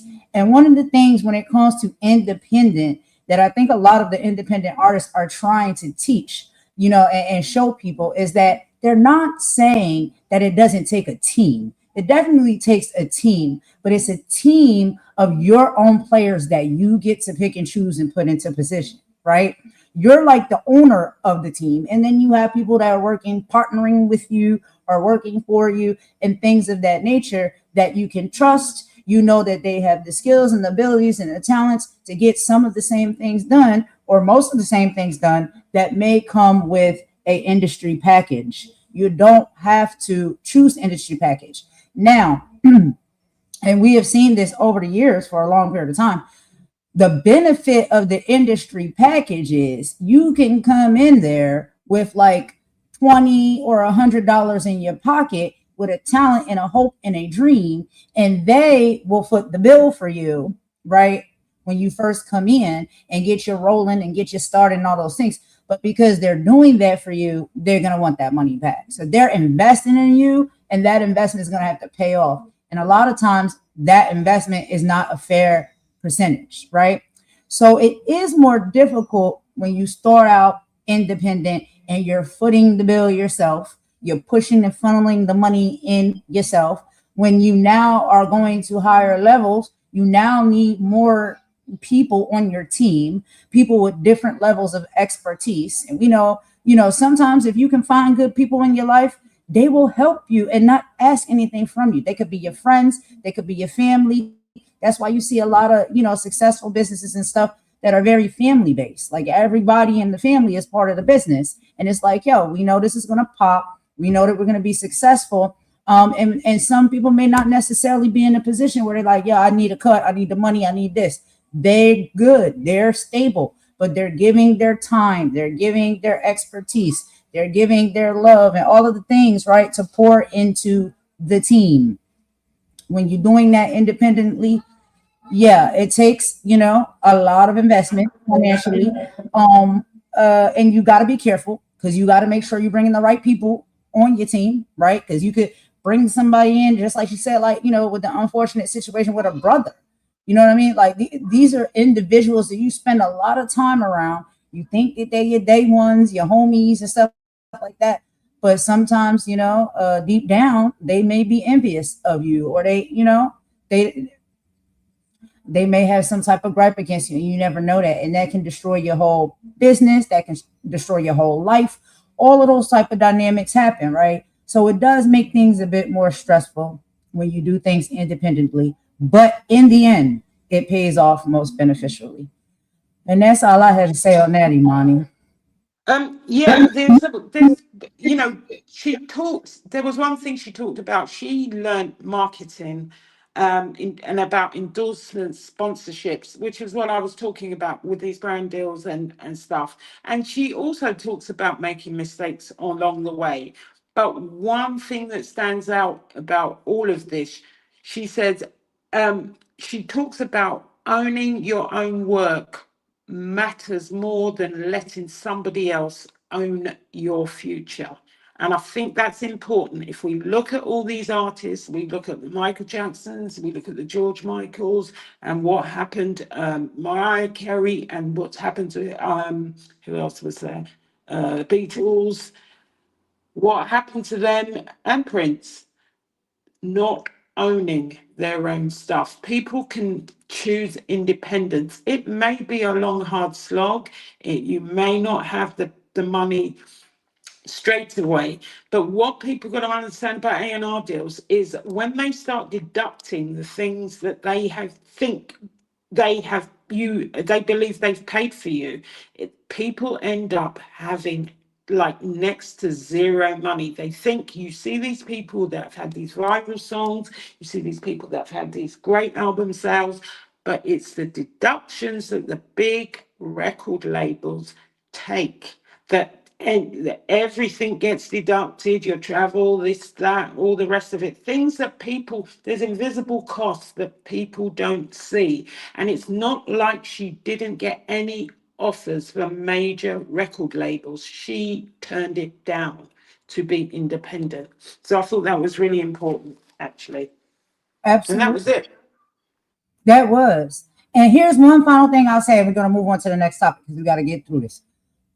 What I will say is when it comes to people, no matter what industry or whatever it is that you're doing, or you're trying to do, or you're trying to bring it to fruition, I think one of the most important things is please pay attention to the people who, really have your back, and really they see it for you. They want to help you. They want to support you.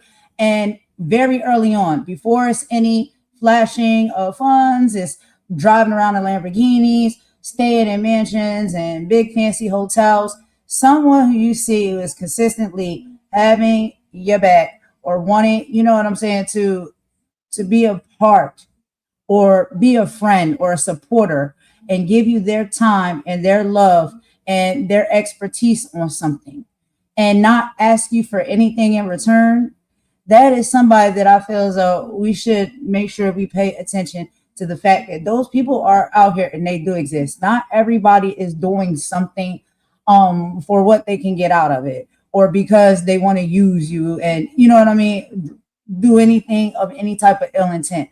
A lot of people have really genuine love, care, and support to offer and give. And there's a lot of people that I've seen in life. They will do things and they'll never ask for anything in return. Never, ever, ever. Never have that conversation come up at all, because they're just good hearted people. So I know they say, you can't always mix business with pleasure, but I think you can mix business with love.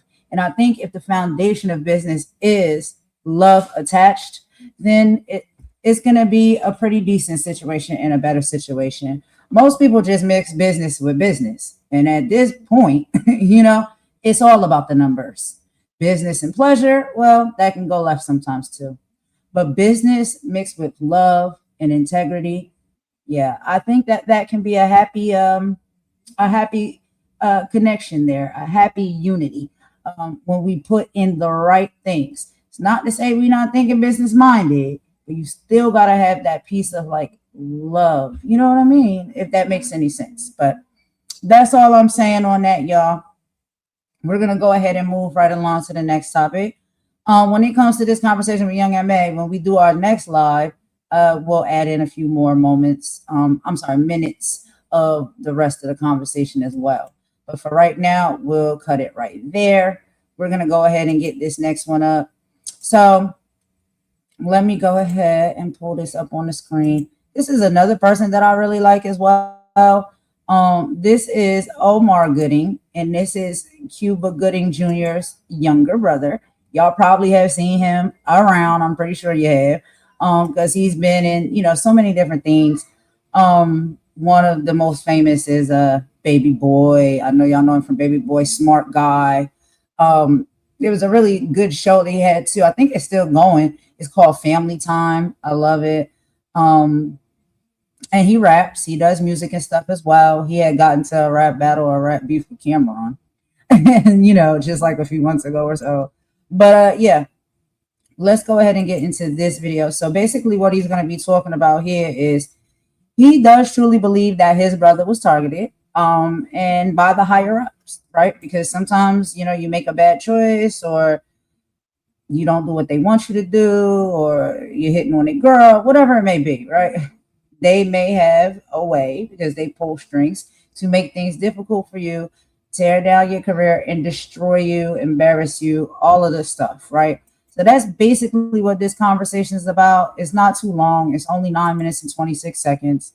So let's listen to this together real quick, and then we'll make our commentary after we listen to the whole thing, since it's not that long.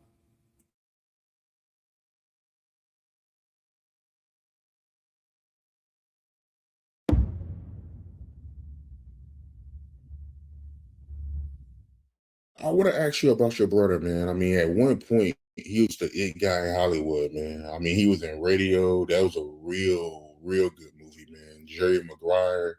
And out of nowhere, from my point of view, it just seemed like they just start coming at him hard, man, with hit pieces, smear campaigns. And I always wonder, did he do something behind the scenes to make somebody mad? Because they came out of nowhere coming at him, man. So this is, again, when you interview me, what you're getting is my opinion. In my opinion, yes. People say, is there such a thing as puppets? Is there such a thing as sell your soul? Is there such a thing as attack? Yes. We've seen it too many times. Now, in the instance of my brother, I'm going to speak on it because he did an interview, and when he spoke on it, I was looking at the screen going, because I think it's a little harder to defend yourself when you're just getting attacked from so many angles. And then they did the Me Too thing where people were coming up and saying, yeah, you attacked me too. And it's crazy because the last public back and forth that I was in, there were people chiming in that I later found out weren't even real people. Robots and bots, and you fake comments and fake accounts and all that type of shit. And it's like, damn, that's crazy. With my brother, what he was accused of blew my mind, because they accused him of inappropriate touching. And I said, what the fuck is inappropriate? Go on. And they had footage. They showed the footage, and it was him and his girlfriend, not his wife, girlfriend sitting next to him. And then some other girl comes over and his hand goes up like this and back down. And then it cut away. And then the news anchors were like, man, shocking. Hard to watch. I was like, what was hard? What did we even look at? And they go, we got more footage. And he was walking through the club, and the girl that accused him was walking behind him like, hey, let me ask you another question. And it was like, what the fuck? This is news? Inappropriate touching? You know how many motherfuckers can be arrested for dancing in the 90s if inappropriate touching is illegal? Like, are you kidding me? Like, the way we would just be up on a female is just, so anyway, so it seems so far-fetched to me that it made that radar go off. Like, what? Now, I will say this. My brother has fun.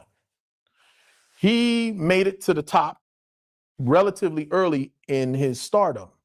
He got the fucking Oscar. That's it. That's you're at the top now. Then everyone loves him, and he got all these other opportunities, and then he had other chances to show how great he was. Radio, Men of Honor, phenomenal. I think he should have got Oscars for both of those. And Jerry Maguire was awesome. But then he was partying. It was like, it's party time. He has fun. I would go to clubs and be like, your brother was here last night. Boy, we just like, put your clothes on. Like he's a wild boy. And he would be on TMZ every 5 minutes. Nothing malicious, nothing illegal, just having fun. Too much damn fun. Like, bro, are you on drugs? He's like, I don't do drugs. He has a super hyper personality. Like, even growing up, my mom always said, oh man, this man thought he was Superman at 9, jumped off the thing, cut his head open, stitched it. Like, he was always a live wire. Me, I was always laid back. He's a New Yorker. I was born on the West Coast. That's just what it is. You know what I mean? So, and I always say this too, because it's funny. I've had so much alcohol and weed that I've been blackout messed up. So I've never tried anything else because I don't see the reason or the need to. They say, oh, it's a gateway. Gateway to fucking what? I don't need to, if I want to get more, I just drink more or get high. So I never understood harder drugs. That's just me. Him, similar. He's just so energetic and full of life that if he was to do that shit, it'd be a problem. But anyway, I do believe he made somebody upset. I will not say my full belief. I can get into details because I knew right away. I said, And ever since that, all of a sudden, you know what I mean? And it snowballed. It was terrible. It was bad for him. I don't know how much his business is out there, but financially, everything dried up, boom, boom, boom, houses, just everything was bad. And he had to, crawl out of it. He's still crawling out of it. You know what I mean? And he's got a lot of big stuff going now, which is good for him. Real powerful stuff.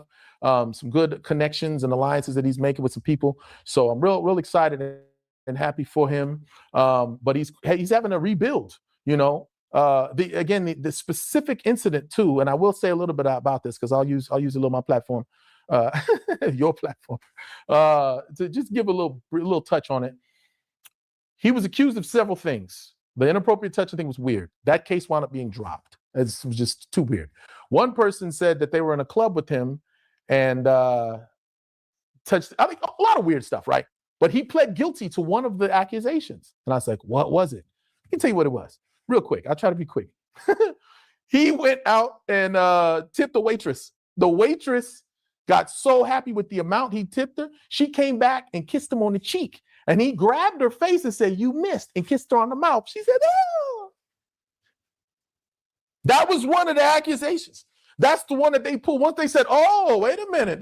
He said, yeah, I did that. So, okay, you grabbed her without her will. That's inappropriate. I'm like, come on, yo. But that's what, so when people say, oh, well, he was guilty. Yeah, freaky him up. Like, he was guilty of what? That, So anyway, but again, we don't know what happens behind closed doors. We just don't. I love him. I'll vouch for his character of what I've seen, but I don't go behind every closed door with him. I don't know what the fuck he does. He's at the Diddy party. He did this, he did that, he didn't do that. I don't know. I'm not gonna vouch for that shit. I wasn't there. I've been shocked by people before. Like, he would never. He did. God damn it. But that being said, again, I'm very long-windedly answering your question. Yes, I believe people get targeted. They make the mistake. It's fucking scary, man. because, you know, it's almost like how much power do you want? How much influence do you want to have? And if it goes to your head, they'll take you out any way they can. Some people get killed, some people get cloned, some people get in accidents, you know. So you gotta watch what you do, and you gotta fly somewhere in between to make it to 105, or else you know, the number drops. Sorry, that my shoulder's going again. Knock it off, That's you. Go ahead.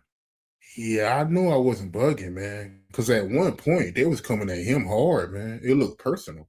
Yeah.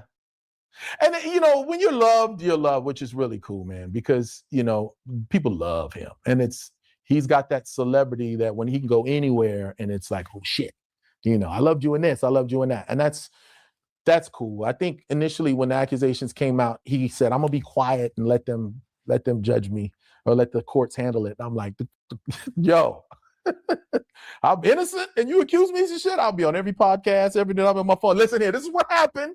But he chose to be quiet, and he kind of just had to ride it out. And it's also messed up. You find out where your friends are. Everybody's like, oh, did such and such call? Did move hands? Like, nope. Nobody even check on me. Because people, they're like, they see the attack, bro, and go, oh shit.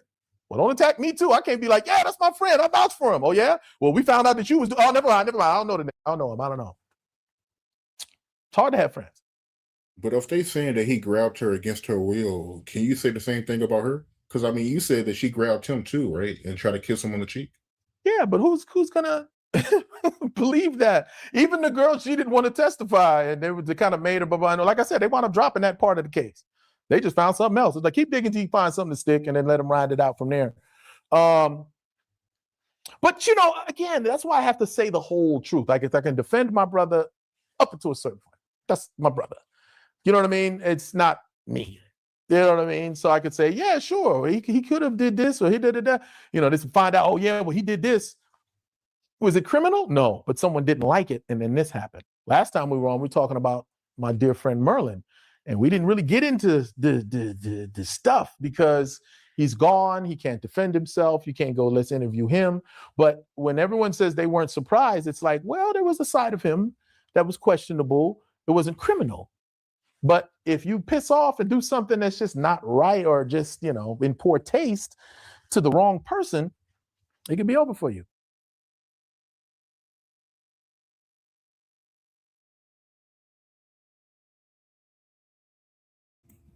All right, y'all. So that was a short one right there. But wow, you know, jam-packed with a lot of information, but also talking points that, you know, we kind of all been discussing, you know, with on this platform and stuff in this sector, you know, because we talk about a lot of celebrities and these things, these cases, these trials and accusations and all of those type of things. It's common conversation. So this is Omar Gooding, and he basically was saying a lot of things that we've already, you know, discussed, that we know that can be true in the industry. Like, there's people that can have power and pull certain strings and make things terrible for you. And then on the other hand, you can do some things that, like he said, is in poor taste or out of control or very, very wrong. And you have to, you know, you have to pay for those things. You know what I mean? So it's somewhere in between the two. We can't always be sure. Just like he's saying, this is his own brother, this is his own blood. And he's saying, like, I can attest to some things when it comes to my brother, but I'm not everywhere he goes. I don't go with him everywhere. I don't know all what he does. I can't be sure, you know, all of the things that he does.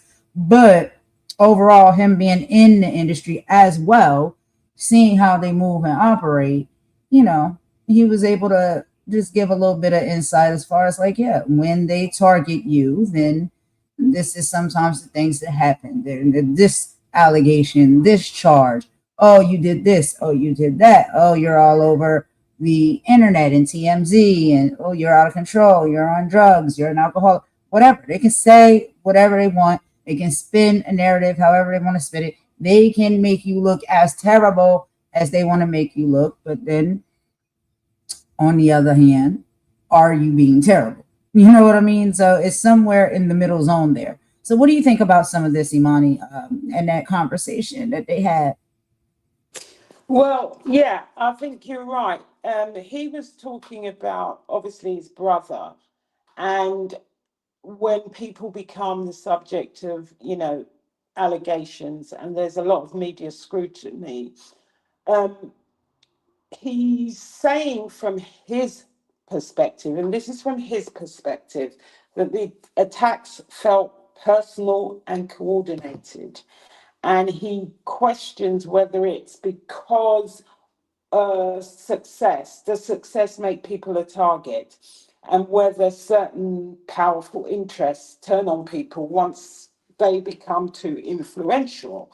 And we've seen and we've talked about this with many people, and some major court cases that have happened. But one of the biggest things that was talked about in this interview was the media narratives. And he talks about how stories can take on a life of their own once accusations become public. And he compares it to what happens online today, what we've seen happening online today, where bots, fake accounts, and repeated narratives become bigger than they actually are. And his point is, he's making a point that not every accusation is false, but public opinion is often formed before all the facts are known about accusations. And he talks about, obviously the allegations against his brother, and I don't want to go into that part that he said, she said, but the one that, that was dropped, which was about a tip. And he also says that no one really knows when it's two people what happens behind closed. No, yeah, behind closed doors if you didn't personally witness it. But a major thing that he talks about is what happens to opportunities and finances after there's sort of allegations, some which are unproven or dropped, and that you have to rebuild your career from scratch. And it's not just the legal damage, it's the public, and it affects every part of the life, from business opportunities to the personal relationships.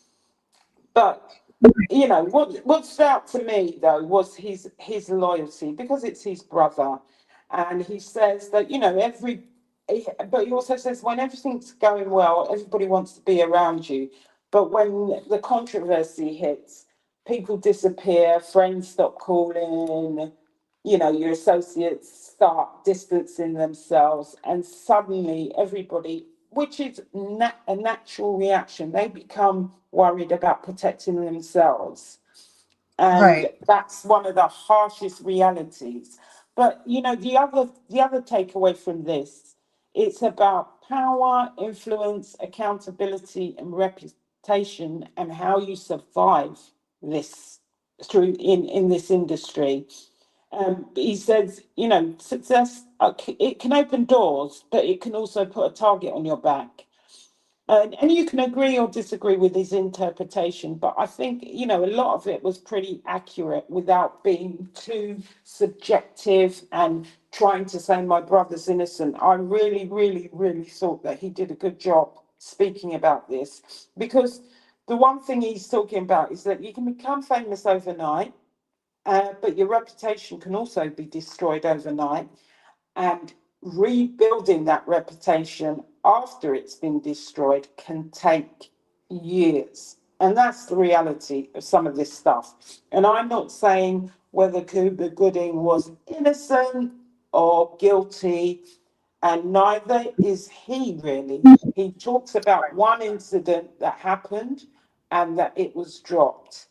Right. And that's what I got. That's what I got from this. I thought it was short, but it packed in a lot in that very short video.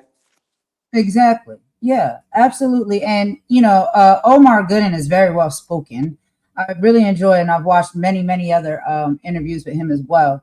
And he's very well spoken and very clear and straight to the point about what he's talking about, and fair, very much fair. And he even said, like, look, that's my brother. I love him down. You know what I'm saying? I'm in the industry. I see how things work and operate.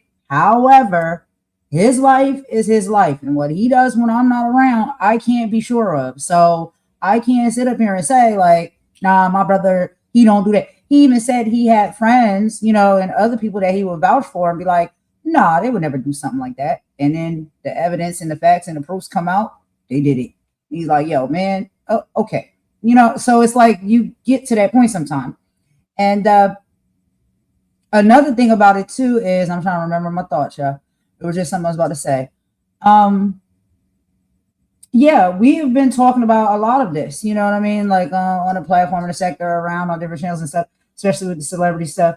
One of the things that I always used to say to my mom, right, that I didn't understand, and you know, my mom got a little bit of legal background. We talk about legal stuff all the time. I just never understood why they, you know, have always posed the structure of the legal system to be that you are guilty until you are proven innocent. I feel like you should be innocent until you are proven guilty, because I like No, when that we're is the talking. structure. You are innocent until proven guilty. It's the problem is it's public opinion forms Right. the guilty till you're proven innocent. It's the public opinion and the media that do a lot of the judging. But legally you're innocent until proven guilty.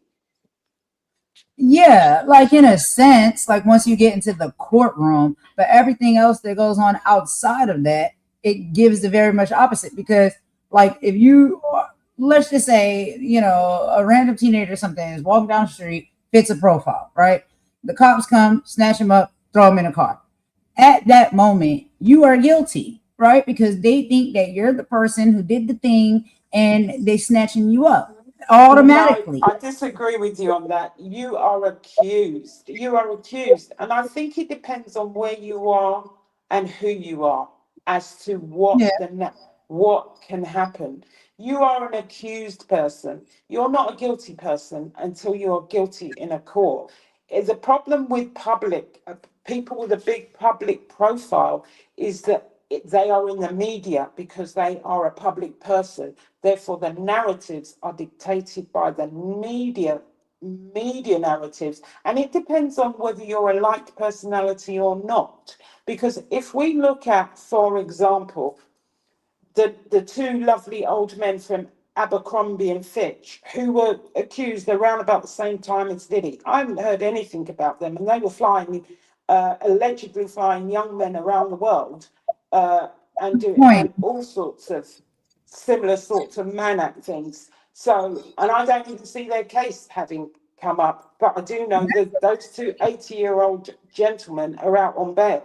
So it's the media that dictated the narratives. Whereas when it came to Diddy, obviously, the media was spinning the narratives for him, and which is why he got the PR machine working. And once again, I'm not advocating for Diddy, and I'm not saying that the guys from Abercrombie and Fitch, when you're a public personality, the media can dictate whether or not the view on you and the road that people take with the narratives that are spun with the PR machines as well. That's true. That's true. I absolutely agree with that. You know, definitely when it comes to being a celebrity, and like you said, it's about also if you're liked or not, and what also ties into that as well is also stereotypes, right? Because if you're in a, let's just say you live in a city or a hood, right?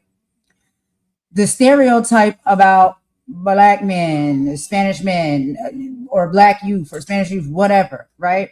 There's stereotypes that these will typically be the ones committing crimes. These are going to be typically the ones that did it. Or when they find out who did it, it's probably going to be someone who looks like them, lives in this predicament, or in this city or in this hood, so on, so on, so on. So sometimes, you know, it's like you can be, you know, in that you're guilty until proven innocent when it comes to having like a celebrity status, but sometimes it can just be based off of stereotypes as well.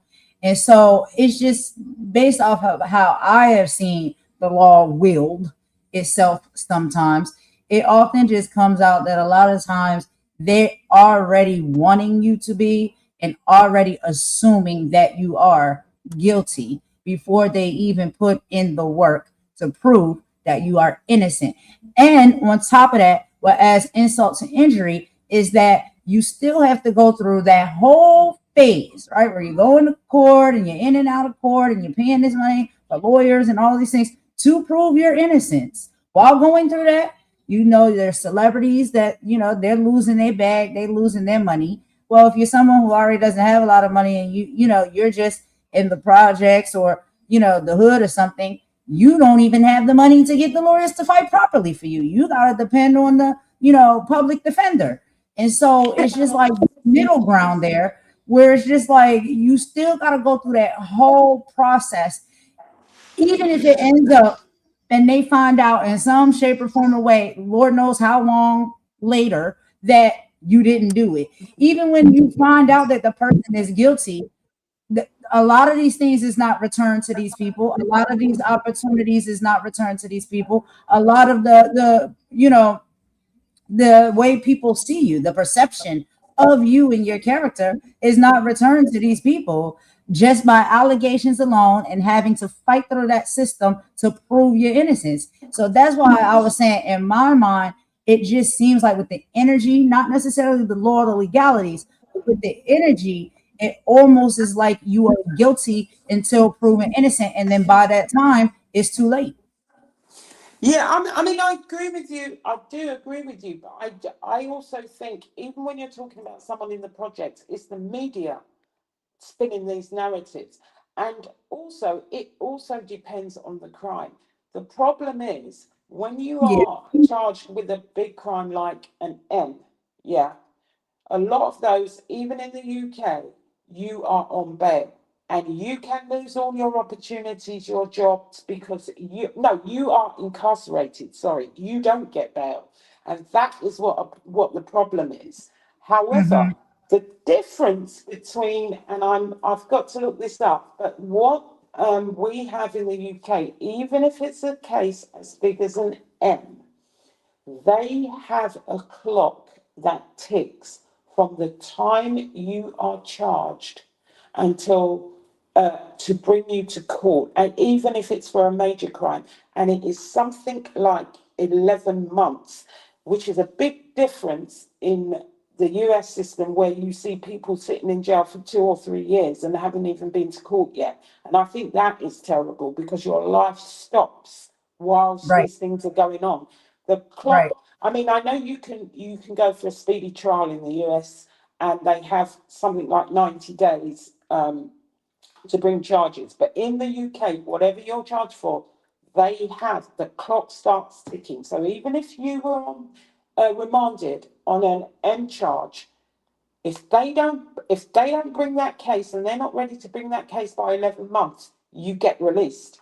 And that used to be the case, and I still need to check whether that's still the case of the justice system. But I think it's absolutely disgusting that people can sit in a jail, prison for years before even getting to court. And during that time, they've lost their job, they've lost their home, they've lost their opportunities, even if you're from the projects, even if you're not born, even if you're not a public person. And I think it's something that they need to look at in the justice system, definitely.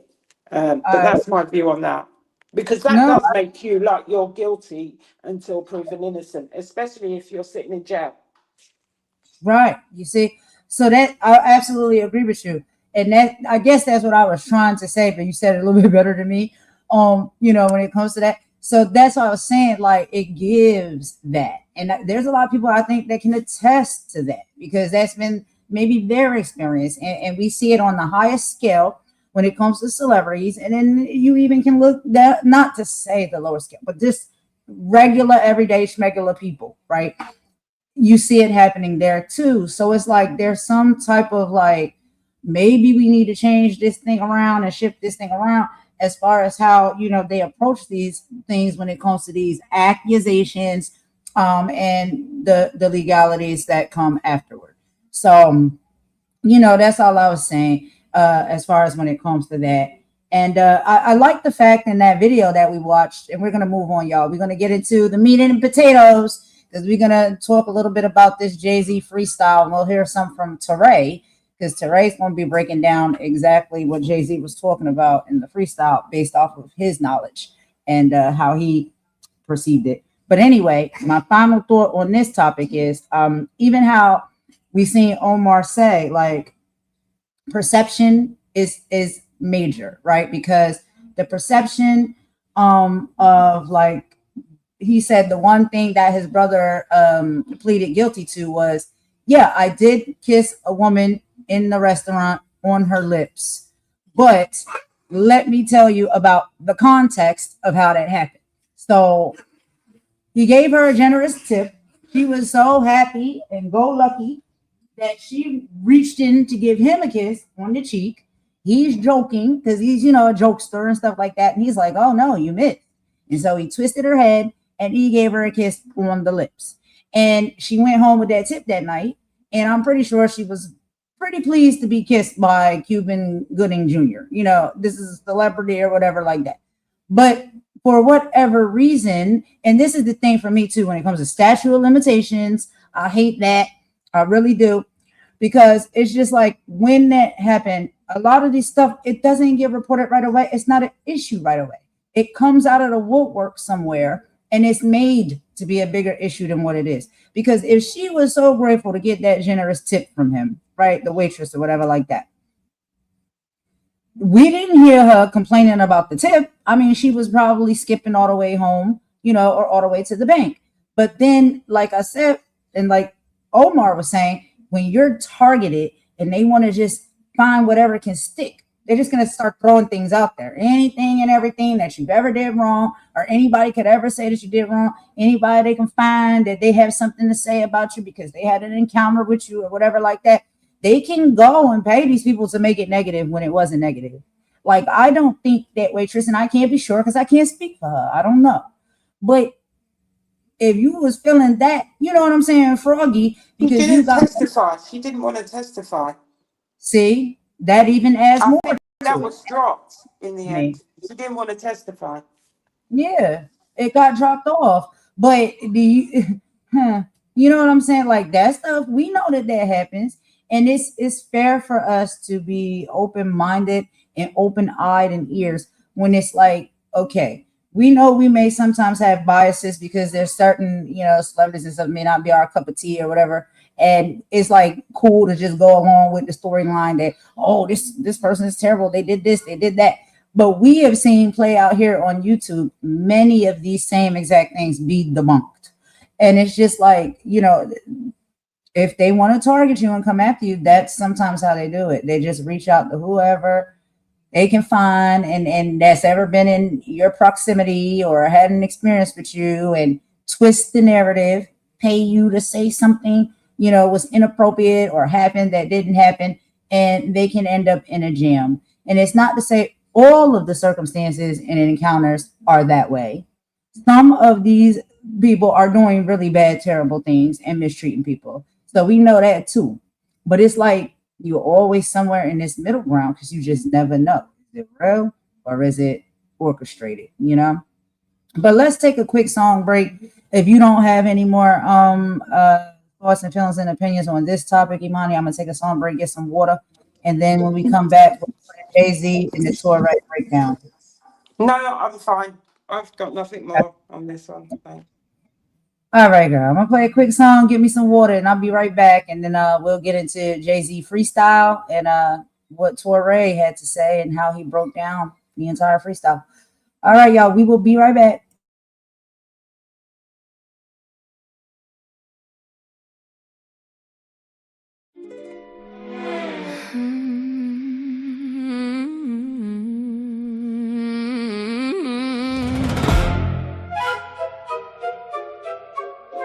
Yeah, internet got everybody acting now. Everybody real till receipts pop out. Ooh. Whole time, half these wars got sponsorships attached. Facts. Ding.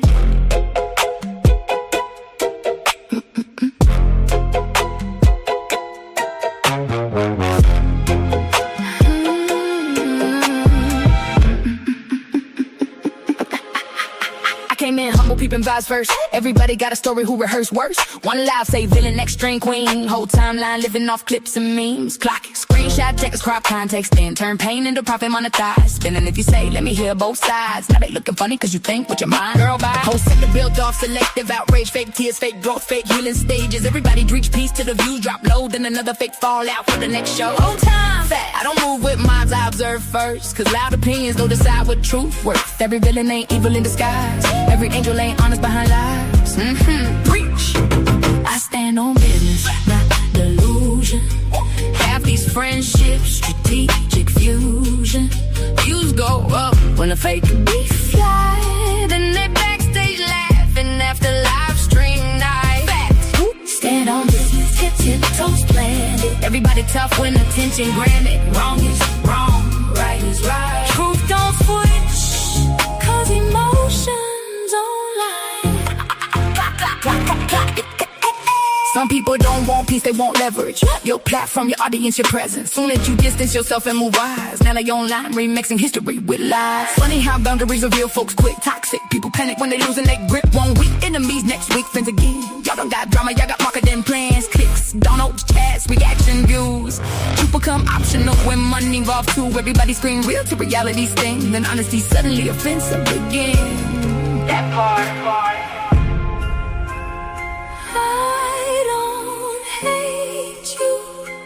I just see clearer now. Some people love chaos more than connection. Some people only loyal when they need protection. I stand on business, solid pressure. Can't buy integrity with views or extras. Everybody asking for digital consumption. Whole lot of chaos for online discussion. Facts. Stand on business, no pretending. Truth stay truth when the trending in. And I won't fold just to fit online. Cause truth don't pick sides. Truth survives. Truth survives. Survive. Truth survives. Survive. Truth survives. Survive. Survive. A lot of these friendships transactional. A lot of this outrage profitable. Truth survive. Truth survive. Truth survive.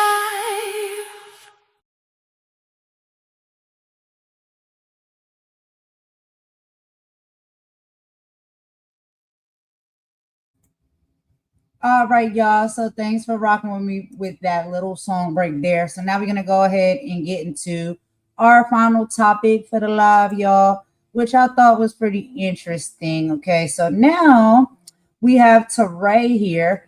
And Teray is kind of breaking down and decoding some of these Jay-Z freestyle bars.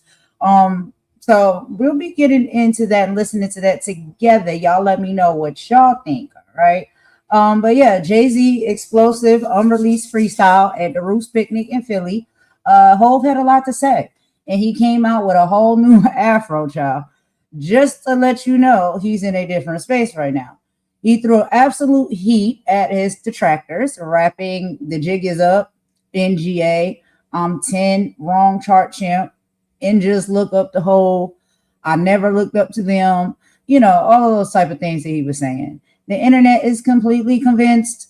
That's a direct response to Drake's recent Iceman trilogy track.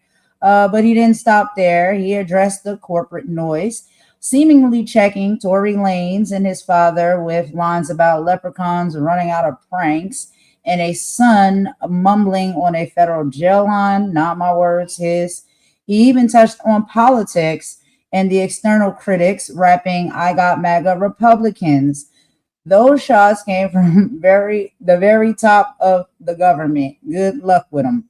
Okay, so y'all probably have heard it. I don't know if we'll hear it again here. We will see, you know, how YouTube can be. But yeah, Teray stepped in to have a bit of commentary. And I thought it was very interesting, and I just wanted to come and share that with y'all. So let's listen to the audio of this together. It's not that long as well. It's about 20 minutes, so we can do it half and half. What do you think, Imani? Yeah, let's do it half and half. And everybody, please go and subscribe to Toure's channel, Toure, Toure.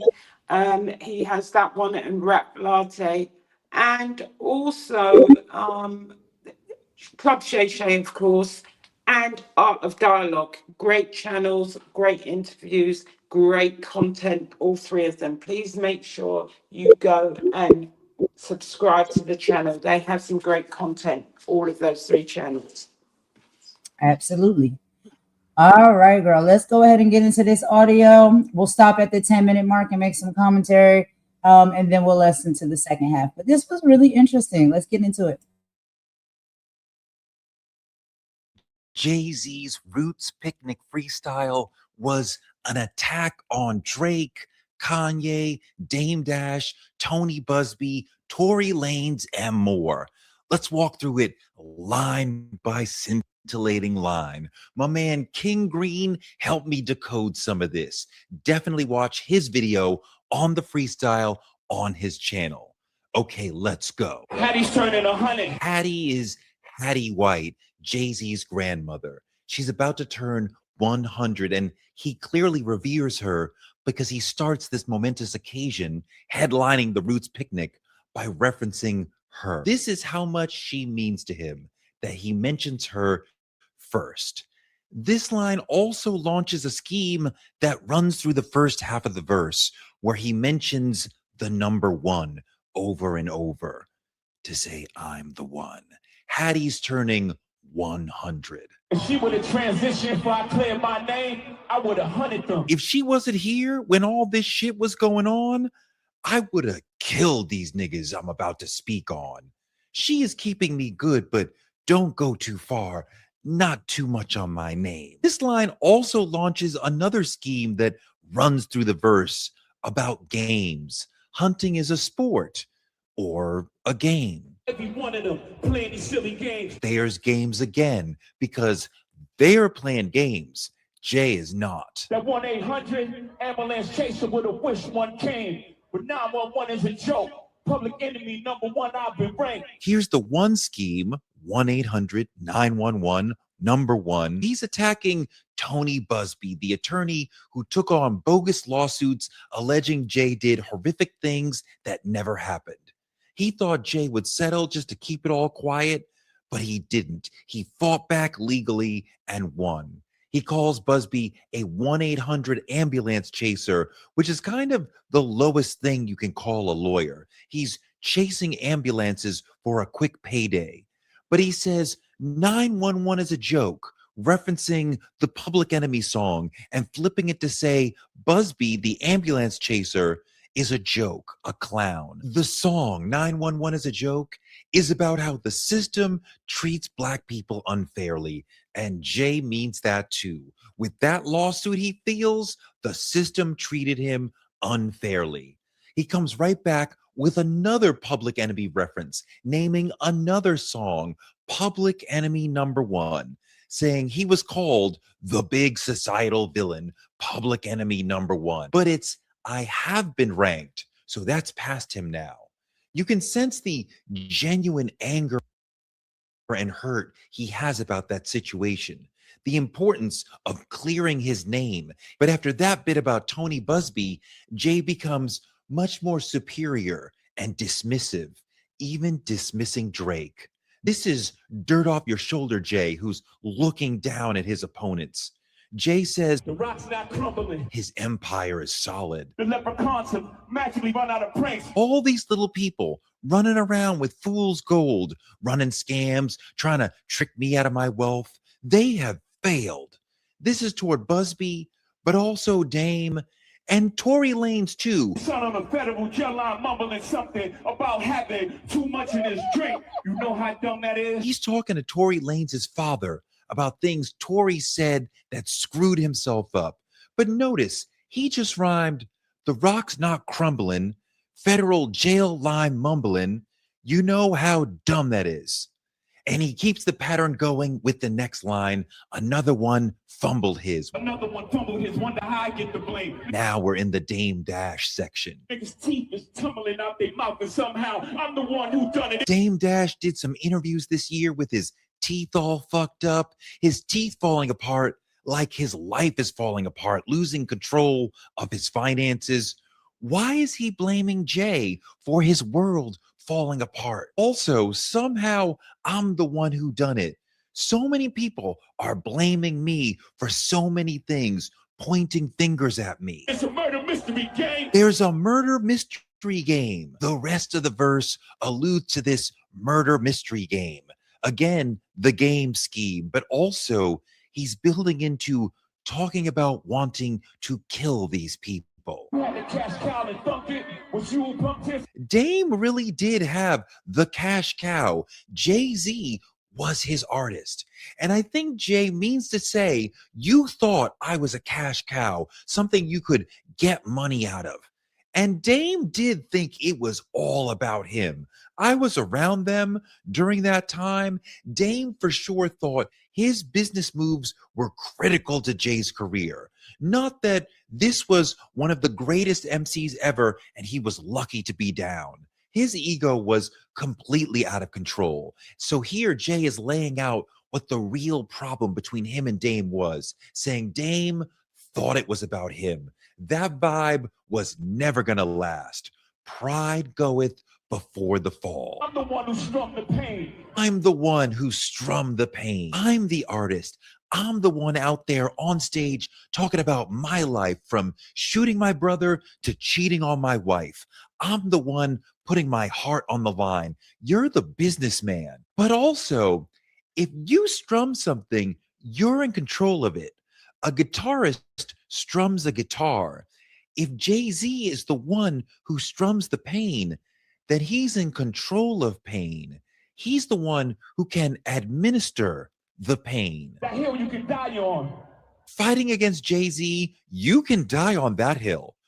But we say die on that hill and mean it figuratively. He means it literally. This is a threat. You, Dame, Kanye, whoever, will die on whatever hill you're standing on if you keep fucking with my name. My name is my name. There's way too much flack that comes from those planes. It's way too much flack that comes from those planes. Jay's clothing line is paper planes. I will send niggas in paper planes hats to come kill you. It's too much flack, perhaps a word for pain, that comes from those paper plane hat wearing niggas. King Green unlocked that one for me. I'm killing them softly. I can take you out quietly. Jay's always said, I'm not a loud gangster. I'm just a real one. Now, he just said Hill, Lauryn Hill, Flack, Roberta Flack, and then Killing Him Softly, the song that Roberta made famous and made Lauryn famous. What's understood don't need to be explained. I know you know what I'm talking about. You want it one way, it's the other. This is a famous line from The Wire. Marlo, the baddest gang leader on the show, was in the face of a security guard who was asking for respect. Marlo said, you want it one way, it's the other way. Like, you want this to be a world where I respect you, but it's not. Jay is saying to Dame, to Drake, to Kanye, whoever, you want this to be a world where I respect you, but it's not. I'm Marlo here. You're nothing. I spill on you suckers, I'll Marlo you niggas gang. I'll Marlo you. I'll kill you. Marlo fits perfectly with the killing them softly scheme that Jay was playing with. Marlo was not a loud gangster. He was a quiet one who scared the hell out of everyone because he would really do that shit. You should see me, Jay-Z, like Marlo.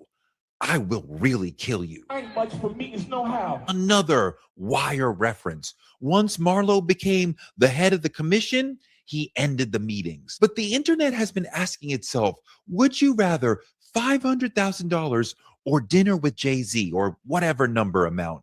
as if dinner with Jay-Z could possibly be more lucrative than the cash. Drake jumped in on Whisper My Name on Iceman and said, I take 500,000 down to dinner. I never could learn shit from none of y'all. Oh, he's saying Jay-Z has nothing to teach him? Okay. Jay says, fuck all meetings. I don't need anyone. I don't need access to anyone. I'm not looking for anything. Drake is out here courting relationships, having dinners, doing industry politics. Jay's like, I don't need any of that shit from any of those sort of people. I'm on another level. Cancel the brunches. I remember the hunger pain. Kill the Rock Nation brunch, the accessibility to me, the industry meetings. I don't need any of you or any of that. I have what I need. And I remember the pain of growing up hungry. I know where I came from. I came from nothing. The price of the bricks going up. I'm doing this bigger and better than ever. This is another Wire reference. They were saying Coke is getting more expensive. Jay is saying he's raising his price. He's expanding. This begins a scheme where he keeps coming back to the word up. It's gonna cost you a beat to even say my name. I'm so expensive that it'll cost you $1 billion to say my name on a record or in a courtroom. Beyonce also made Say My Name double entendre. And right after mentioning B, he talks about his. All right, y'all. So we're going to go ahead and pause right there. That is like, child, that was a lot. That was a lot. And shout out to Teray. He is funny. I really like him. But what I really like most about him is his voice and his tone and how he speaks. Like, he's so soft spoken and like calm, but he'll say like the most rough things in like such a calm way. But this is like a rap battle. Well, not a battle, but like it's a diss. It's a diss. But it is definitely it's acapella, it's giving spoken word, you know what I mean? That type of energy.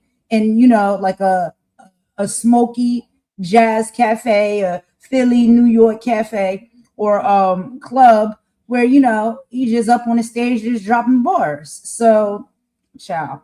What do y'all think so far about what some of Teray had to say? You know, basically explaining to us what Jay-Z was meaning in some of the lyrics he was dropping. What do you think, Imani, like from what you were hearing so far? Yeah, it was it wasn't just a freestyle. And I mean he is one of the best lyricists, yeah. He was basically telling the industry, you got me all messed up if you think I've forgotten. Yeah. He talks about the first half is talking about him defending his name. Talks about his grandmother who's about to turn 100. Congratulations to his grandmother. And he's saying that he respects where he comes from and he respects the people who built him. But then he goes into the stuff about the lawsuits. Tony Busby, obviously, he's not his favorite person. And he says he's like public enemy #1. And he says he feels unfairly, he's saying he's feeling unfairly targeted, and people expected him to quietly settle, but he fought back. And to be honest with you, if he had settled any of those lawsuits, especially the ones where it was with, you know, there was the one with the alleged incident with the 13-year-old, we would not have had an ounce of respect, because the question always comes, even though it's not the case that everybody who's guilty settles, would have been what, but someone as big as Jay, we would have said, why did he settle that lawsuit? He says, you know, he survived the attacks and he's still standing. And then he turns his attention to Dame Dash. And I don't know if you saw that interview. Did you see that interview where his teeth fell out? His false teeth fell out. Girl, child, that's why I said, you know, I thought when Jay-Z said that, and you know what I'm saying, the lyrics, I was laughing, but I felt like, yo, this is yet again, and this is just my personal opinion on Dame. Dame is another one, in my personal opinion, that's very similar to Jay. He has not let old stuff go. Like the issue that he had with Jay-Z, they was like what, like in their 20s? Like y'all are older now. Let that mess go. That's in the past. Same thing with Jay. She holding on to old stuff. So when he said the lyric, I was just like, yo, he's really not saying nothing that's not true, bro. Like we sat up there and watched the live when your teeth fell out. But then Yeah, his whole and thing is he's those also talking about the fact that he's basically saying that he spent years blaming him for his problems, and he feels they were self-inflicted. And he says he had his opportunities, but his ego got in the way. And he said all the time, every time people want to point fingers when something goes wrong, but nobody wants to take responsibility. We've been talking about this and accountability for their own decisions. And then everybody sort of starts catching strays after this. I mean, we got Drake real catching some of the big strays. wait, real quick before we move on to Drake. I want to go back to the Dame thing.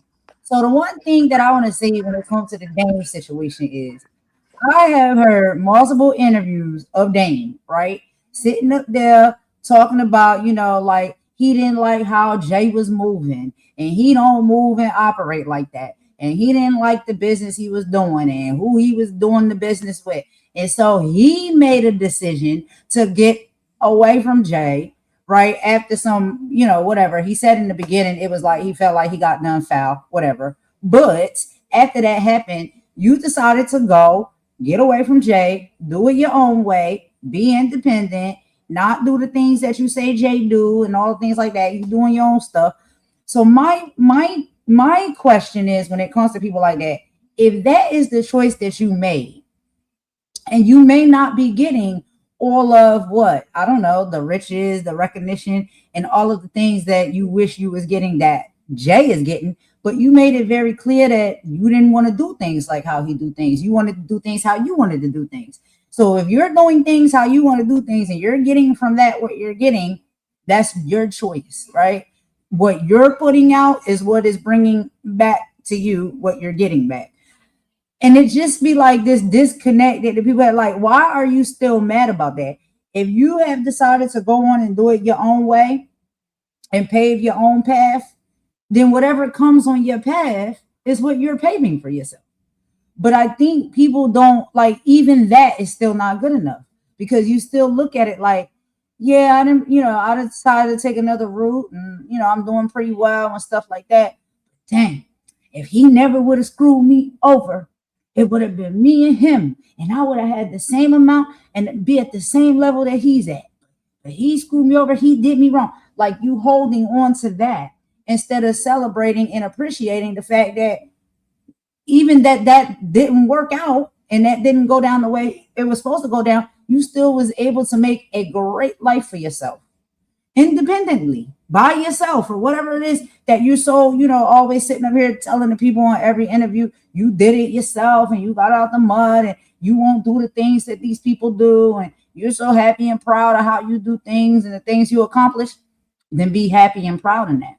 If somebody is happy and proud in those type of things, they will not consistently get up on the internet and be continuously bringing up the past and how heartbroken they are that whatever partnership or deal that they had or business that they had with somebody in the past fell apart.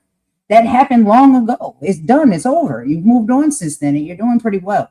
Why not just be happy in that and keep, or have to keep bringing up, it seems like that still bothers you. That's still a wound that's open that you haven't healed. As much as you try to convince people that you healed that wound, you haven't, because people who heal wounds, they don't talk about that stuff no more.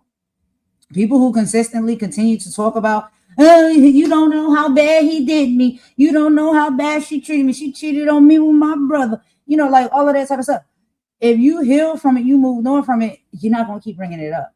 These people who keep bringing things up, y'all haven't moved on. But there's a big issue. There's a big thing here that he's saying. He's saying, number one, it was his ego. Number two, he sold his shares too quickly. That is his decision making. And you need to take accountability and responsibility. But it's like you and I own a house. Say we owned a house together, and I say, I want out. I want you to buy me out.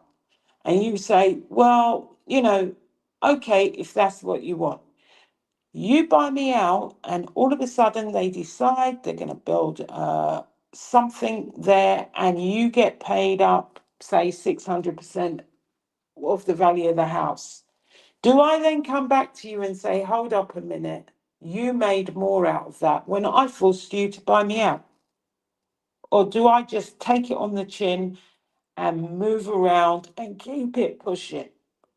This is Exactly. the sort of thing we're talking about, because there's this old stuff that's brought up, but the facts, there are sometimes not all the facts that are given in some of these deals. And that's all I got to say about that.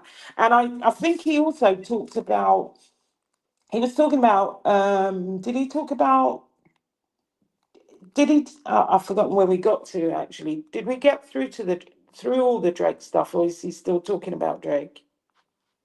Well, Torre, he talks so quickly. He went through that. He touched on a little bit Yeah, about the yeah. stuff. Basically, when he's talking about Drake, he's saying that chart success is temporary, but ownership's forever. This is what we were talking about earlier, and that's why he keeps talking about publishing contracts and his billion-dollar wealth instead of Billboard rankings. He said it's more important to have ownership than Billboard rankings, and basically that's some big shade Spit to bars. That'd be fun, Imani. You want me to spit some bars? That would be fun, right? So people can laugh. I'm gonna spit the sorry. bar. I'm gonna spit the Drake bar. I'm gonna spit it just for fun. That'll be fun, right? Yeah, sure. I was just, yeah, righto. Please Oh, stop. Please this is stop. Please. he Wait, can said, I just, you can do the Drake bars afterwards. Can I just, because you made me lose my train of thought, right? "It's a Um, short bar." no, I He said, "Yo, know. my next No, update, the jig is okay. up." Sorry, Nigga, I'm putting up you're wrong doing your part. ad libs now. You What? gotta look Oh, at me. sorry. Are you spitting the Drake bar or are you spitting the Jay-Z bar? I mean, I didn't Child, know we were doing. I didn't bars. know we were doing American Idol auditions. But hey, you go America. for it. I'm No, playing, bro. go for it. Go for it. No, I ain't spitting no bars, girl. I'm playing. I was just joking, Are you joking. You know. sure? I Yeah, thought. I'm sure. Quack, quack, I quack, can quack, spit, quack, but I ain't spitting. chicken I licking. But listen, will you stop with the ad libs? Okay, this is not American Idol, and you are not auditioning. Okay, he don't want you. Come on, girl. Let's keep going. Let's keep going. All Right, right. So we and got to play the rest of it. But go ahead. and and then he talks about he's talking about he talks about Kanye or Mm, Ye or whatever he calls himself these days. And he's right. angry about stuff that Ye has said about his family and his children. And he's really pushing back about the idea that that Ye doesn't know what he's doing. Mm, He's basically saying he's fully aware of his actions and shouldn't be excused every time a controversy follows him. And I think that's where he got to, actually. yeah. So yeah, like you said, that's basically what he was breaking down and saying. Is just like, he's addressing Kanye and all of these erratic rants and carefully curated image of being an uncontrollable mad genius. But Jay basically completely strips that mystique away, claiming that despite how insane Kanye acts to the public or the internet, his entire energy shifts to compliance and respect the second that they are standing face to face in the same room. So basically calling Kanye out, like, let's stand face to face and have a conversation. And But respectfully, you're going to have to spit those bars now that you opened your big gob. Okay. He overall was saying, like, come on, you're putting on a act. Now, when you stand in face to face with me and we in the same room, watch how sane he act in my presence. Like, he's not buying that. He's not buying that caricature that Kanye basically is putting on for the public. The public is eating it up. He ain't eating it up. So he was like, everybody think they yay. The one insane. Maniac. Watch how sane he act in my presence. Inja shrink. Mm. Mm, Mm, mm, mm, mm, You mm. still might get a contract. Child, ain't nobody signing me. You are a joker. You are a joker. No, that was good. Thank you so much. Because we didn't got up to the part. Child, we ain't get to the best part yet. He has I think he Yeah, mentioned something. let's just play it. Let it roll, please. Let it roll. Here we go. Let it roll the Kids. tape. Ever heard of a wonderkin? Wonderkin means a child prodigy. He's talking to Kanye now. Kanye said some fucked up shit about Jay's children that I will not repeat. My children and some of them. Have you niggas no shame? To talk badly about another person's children is insane. He's saying his child is special. How dare you say something about him? You're trying to get under skin? I really get under skin as unharmed player. In 1999, Jay was in a club when he stabbed a record guy from the streets named Lance Rivera. So he's saying, you know me, I will literally get under your skin.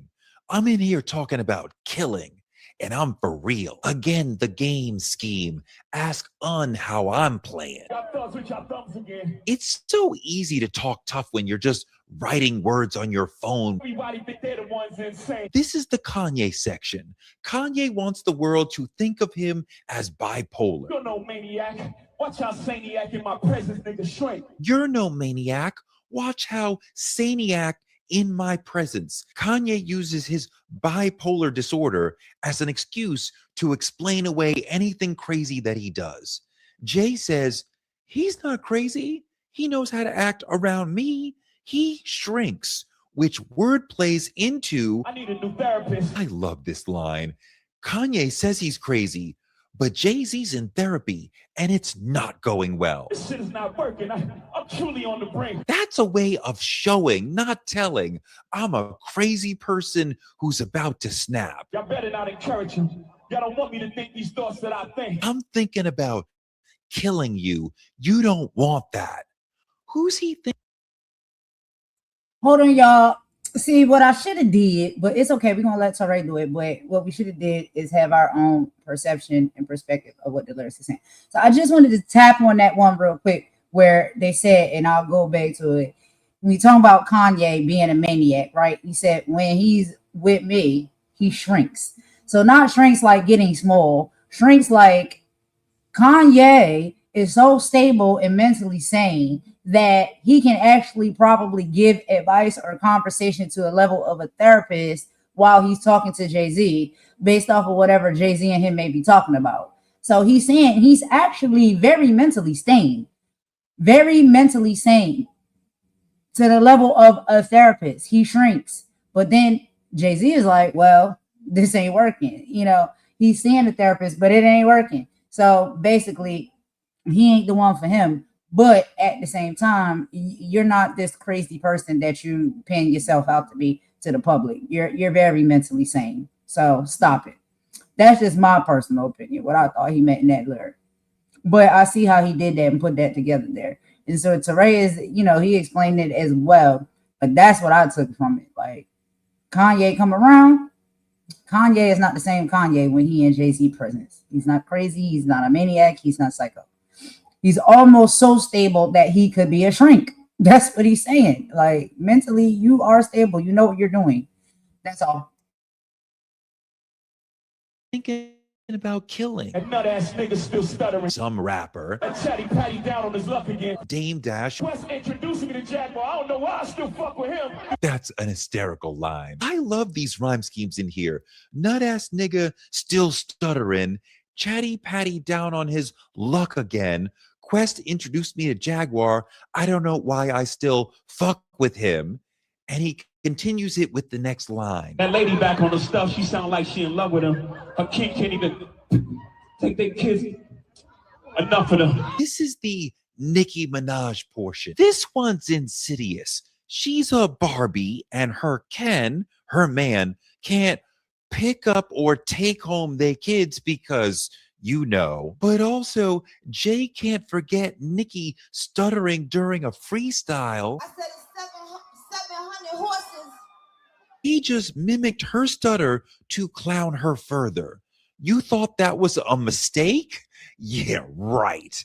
And then he dismisses her with enough of them, which fits the rhyme scheme he was working on before. Fuck with them, in love with him, enough of them. Rapper can't be my eye. I got MAGA Republicans. I'm too big to beef with a rapper. I got MAGA Republicans as ops. I'm dealing with real enemies. Them shots came from the very top of the government. Good luck with them. Government, good luck with them. When Nicki talks shit about Jay-Z, that's coming from the government. They're telling her to attack Jay-Z. And that's your peoples now, Nicki? Good luck with them. I'm governed by God. You're trying to break the government. Here we start a rhyme scheme about God and the Bible. Jay is saying, I answer to something higher than the government. And you broke your tie, your covenant, your agreement with God. But what God is he talking about? What does Jay call himself?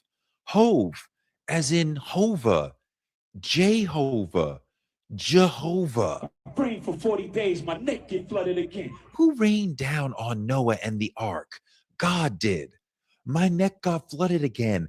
Ice around my neck. Wealth coming to me. He's ramping into telling you about his currently rising success. Wrist get flooded again. More money, more money. My net worth went up again. Continuing the up scheme, continuing to say, I'm rising, I'm expanding. My next update, the jig is up. He takes the phrase Drake made into a whack line and flips it.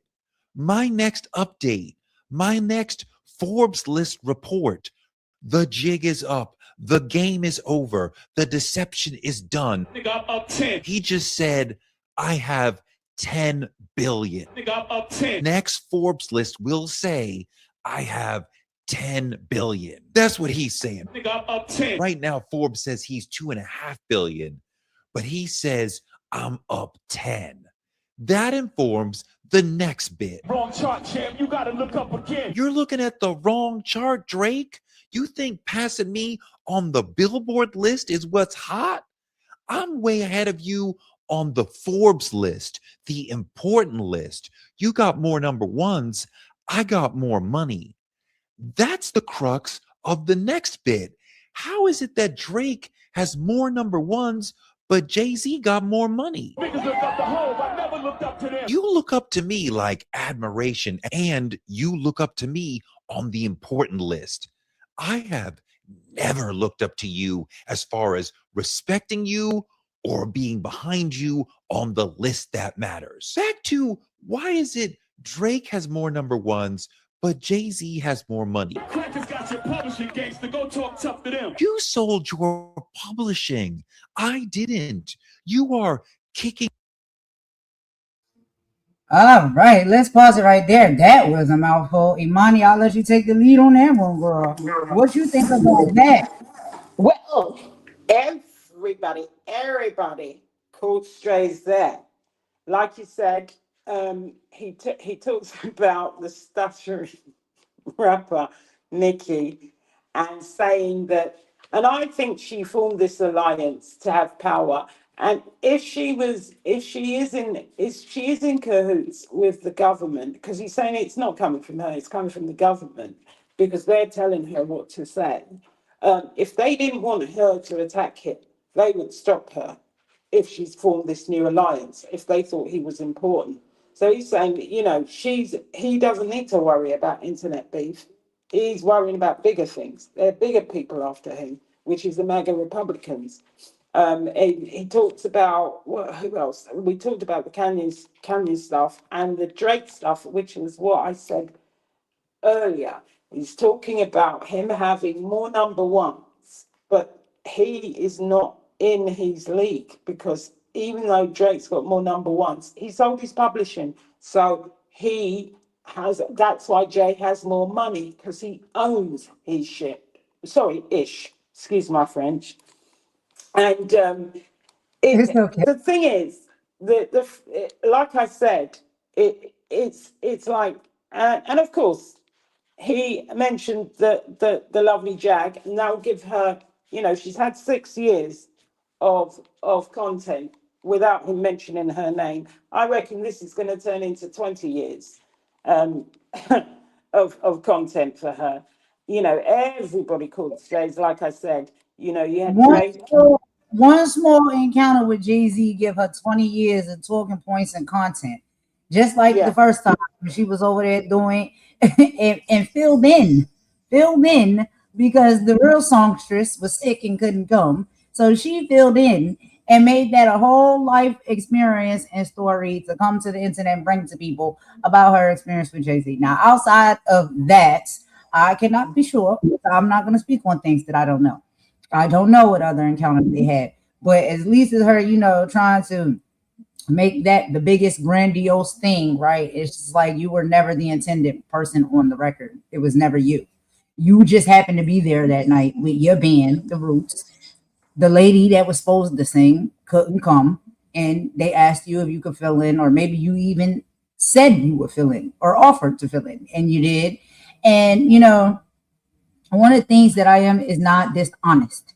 So it's like when I listen to that, right? I didn't know all of that background back then, right? I started learning that being especially here on YouTube and stuff like that.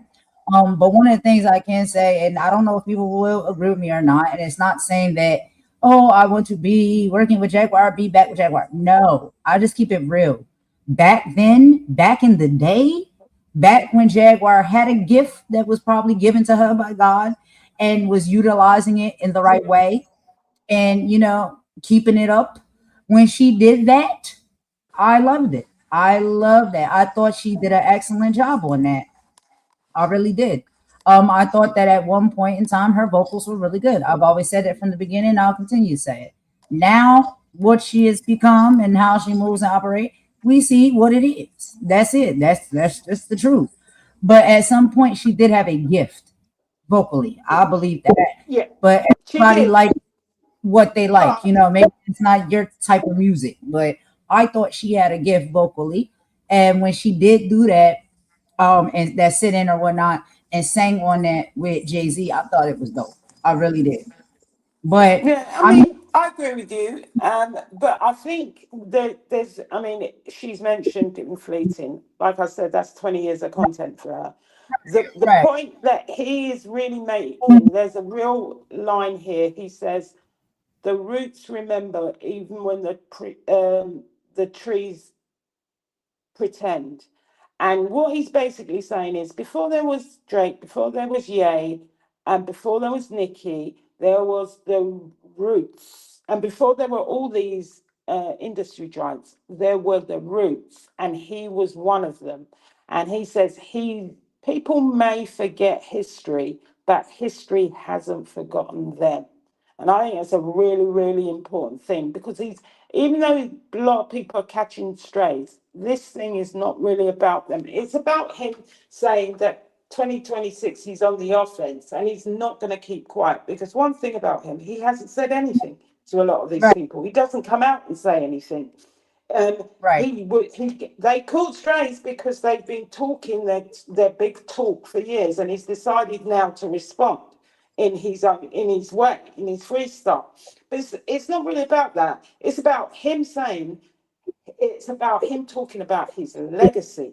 It's about him talking about his ownership, his wealth, and that he's survived lawsuits and he survived scandals and he survived the attacks.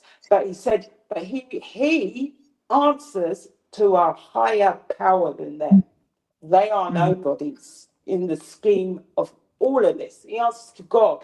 He doesn't answer to them. So I think it was, like I said, it was a great freestyle. lots of people caught some, you know, and the way he describes them, you know, I don't know what they're going to say. I'm sure they're all thinking there, tapping their thing, saying, what can we come out and say? How can we combat this? But unfortunately, he surprised you all by finally addressing some of these people, and these people have gone very quiet about it. I don't know. I haven't seen anything out there from anybody, but a lot of them have gone very quiet, particularly Miss Wright, apart from being very angry. But hey, Doing what and you do that's really it. I'm saying, being a lyricist, you know, a lyric, doing what you do best. That's all I can say when it comes to that. And that's what a lot of people love him for. That's where they met him. That's where they fell in love with him. And he said, I'm gonna take it back to the roots, right? And then even speaking on the roots being around Jaguar, one of the things that I think many people can attest to being around Jaguar is there's the good, the bad, and the ugly. And so if anybody knows better, it would be one of the, you know, bands or groups that she was with. And I think that they can attest to the fact that she probably has been nasty work the entire time, which is why she probably has messed up so many relationships and things within her career to where she couldn't get back to them. Allegedly, Allegedly, allegedly. she had some issues. Allegedly, not all. We don't know how many issues she had, but allegedly she had some issues when she was with the Roots. So, and that's probably why she wasn't invited to the picnic this year. Hey, but you know that's another story. But allegedly, she had some issues when she was in the Roots, and they had a falling out. Yes, thank you. Allegedly. But I do believe she was the one who brought all of this to the internet and told us about her fallouts and her, you know, exchanges and encounters with all of these people in her life and her career. So yeah, we can say allegedly, but I mean it came out of your mouth. So but anyway, moving on. Let's play some more. It's all right. We're almost finished. Up to your bosses. They are wetting their beak on your income. If they pay you 400 million, they make more than that. I'm not doing any of that. I'm a boss. Don't talk success to me. You niggas is workers. You are an employee of UMG, a highly paid employee, but an employee nonetheless. I am a boss. We are not the same. In perpetuity is how your contract is worded. Nigga, they own you forever. I'm free. He's speaking in a superior boss way, explaining Drake's contract to him like a boss explaining the game to a worker. Drake's on Iceman talking about my label gotta free me. Jay said they have you forever. The Roots remember even when the trees pretend. The Roots remember even when the trees pretend. Sounds like some old folklore wisdom that grandma would say. Even when people lie, the soil knows the truth. Jay-Z said, the Roots, the guys behind me, they know who I am. They know what I'm capable of. I'm Jay-Z. I'm Marlo. These people I'm talking about who grew off of who I am, they're pretending. Dame, Kanye, Drake, they grew out of the roots that I, Jay-Z, laid down. They are trees who grew up off of me. Not too much of my name. Don't disrespect my name. Don't forget who I am. I am a killer. Then he calls back to the beginning of the song and to the beginning of him talking about his grandmother. Hattie loves her Shawnees. S-H-A-W-N. I find it adorable she put the S at the end. That's my name. My name is my name. Not too much on my name. Also, my grandmother loves me and I love her. She's the roots of him. And she's the reason why he's not playing the game that everyone wants him to play. I get from this the image of a gangster walking through a street filled with his ops, and he could just knock them all off. He's got his gun, but he's with his sweet old granny right now, escorting her home from church. So he's being nice for now, focusing on her. But as soon as she's gone, you don't know, the show ain't even begin. I said, you don't know, the show ain't even begin. Amazing verse, Thank you for walking through it with me. Please like, subscribe, and comment all the things. I will be back tomorrow.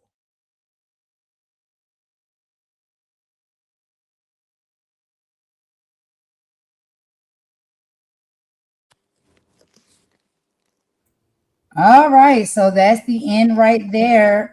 That was literally all he had. It was about a little good 20 minutes of him breaking it down. What do you think overall about that, Imani? And did you hear the like did you hear the raw performance, like just no stops or whatnot? Yeah, I did. I did hear it. I mean, it was I you can love him or you can not love him. I mean, people he has these days he gets the mixed reviews because of his um elevation into wealth. But what he basically is saying is he survived the lawsuits, he survived the scandals, he survived the attacks, he survived the betrayals. And he's saying, whilst you're all arguing about charts and silly little things and internet beefs, he's arguing about ownership, wealth, and legacy. And he's reminding everybody that fame can come and go, but ownership, influence, and legacy are what separates the boss from an employee. And he's basically saying to all these people that you're employees, I'm a boss because I've got ownership, I've got influence, and I've got a legacy, and that's what I'm working on. So I really haven't got time for your silly little stuff. But don't. But the other thing he's saying is keep my name out your mouth because it's going to cost you if you keep talking. Because this year I'm on the offence. I'm not playing with you lot anymore. You lot have been talking, running your mouth like water. Now, when you talk, it's gonna cost you. So carry on. And it's a warning. It's a warning shot. But Imani, isn't it such an excellent warning shot that kind of applies in more ways than one, in more spaces than one? Because it's a lot of people that move and operate like that, you know? It's a lot of people that just sit back and, they hear things that get said about them and how people want to talk about them, and they don't say anything right away.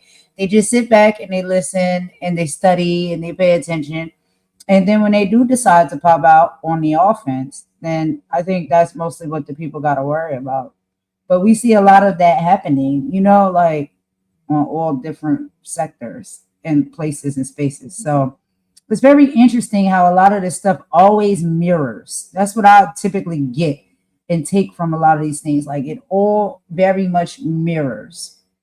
But I don't know. I thought it was pretty interesting to listen to, just because of what we have learned from being on YouTube. I wouldn't have known about a lot of this background stuff, when it comes to the rap industry or around like Jay-Z and all of them people. If it wasn't for YouTube and YouTube content and all of that stuff, I wouldn't have known the background. I only know the music. I listen to the music and I watch interviews and stuff with these people from time to time and things like that. And that's where I get my information from. But all of like these deep, deep, deep pieces of information we've been getting, that was a lot of, like YouTube and this platform, like digging that stuff up and making it content and talking about it for us all to learn and know about. So if it wasn't for that, then we wouldn't be able to even probably fully understand what he was saying on that freestyle. You know what I mean? What he's talking about and who he's talking about. But now we know, and I thought it was pretty good for what it was. You know what I mean? I think he did what he set out to do when it came to that, and we'll see where it goes from here. I guess a lot of people will be eating. We'll say that. Child, I Yeah, don't know. I think he's given people a lot to. I think he's given a few people who, like I said, have been running their mouth and talking a lot, something to think about because he's been silent. And what happens with a lot of people, this is not only on, you know, to do with public personalities. It's in general. People sleep on people. People think that because people don't talk that they are, that they've got nothing to say and they're not going to react. Some people pick their time to speak. Some people pick their battles. He's basically saying, I am not going to be quiet anymore. So keep talking if you want to, and you better have money for your lawyers. That's what I felt he was saying. And think he put it quite eloquently, as only a lyricist like Jay-Z could. I thought I thought it was great, actually, to be honest with you. I agree. Like if you get it, you get it. You know what I mean? Follow rap, you understand freestyles and stuff like that. It was very straightforward what he was saying, who he was talking to, and the message he was trying to put across. And I think it's like, he basically telling these people, heed my warning, because now I'm out here, I'm on the field. So let's get it. But y'all can't play like I play, because I play totally different. I'm not on y'all level. I'm way above y'all level. So And let's get it. also, it references his beginnings on the street. So he's saying, he's not no silly little boy. Mm-hmm. He is a real, he's done things in his time. So don't In play this, with him. in that. And honestly, when you dibble in both, then that's a hard energy to come across. You know what I mean? Or to defend yourself, of course. Because he said basically, that song I told you I like. I think it's Moneybag Yo. We can keep it cute or we can get gangster. How you want to go about it? Period. That's it. Like he dibbles and dabbles in both. So no Yeah. matter what direction you want to take it, I think, whatever. But I thought that was dope. It's great for the culture. It's great for rap. You know what I'm saying? And And it's rap great fans. to hear from him. Yeah. Yeah. It was pretty cool, and we'll see how all of this plays out and what continues, to be talked about afterwards, and what continues to happen after this. All I'm praying is that everybody can just keep it cute. I mean, legalities are what legalities are. We don't need no more 90s hip hop, chaos and drama where people ending up, what I'm saying, and all of that. Like, I don't want to see hip hop and rap go back to that. But like diss tracks and stuff, or like really laying down bars or whatnot, getting your point across through bars. I don't think there's anything wrong with that. The stuff has gotten so serious now that legalities have to come into play. So people got to do what they got to do when it comes to that. But I would never hope that it would end in bloodshed. But anyway, y'all, that's literally Um, all I got. Any final thoughts, Imani? Because I'm done. yeah, I mean, today, we've looked at a few interviews, and obviously, um, Torres breakdown of Jay-Z's performance at the Roots picnic. But at the end of the day, every story's got three sides: one side, the other side, and the truth is somewhere in the middle. And what we've been reminded of, particularly in the stuff on Omar Gooding, that social media can build people up just as quickly as it can tear them down. And sometimes what starts as a friendship can, and I'm talking about in not only in these scenarios, in other scenarios, and even in your personal life outside of social media, because sometimes people think that the world is YouTube and it's not.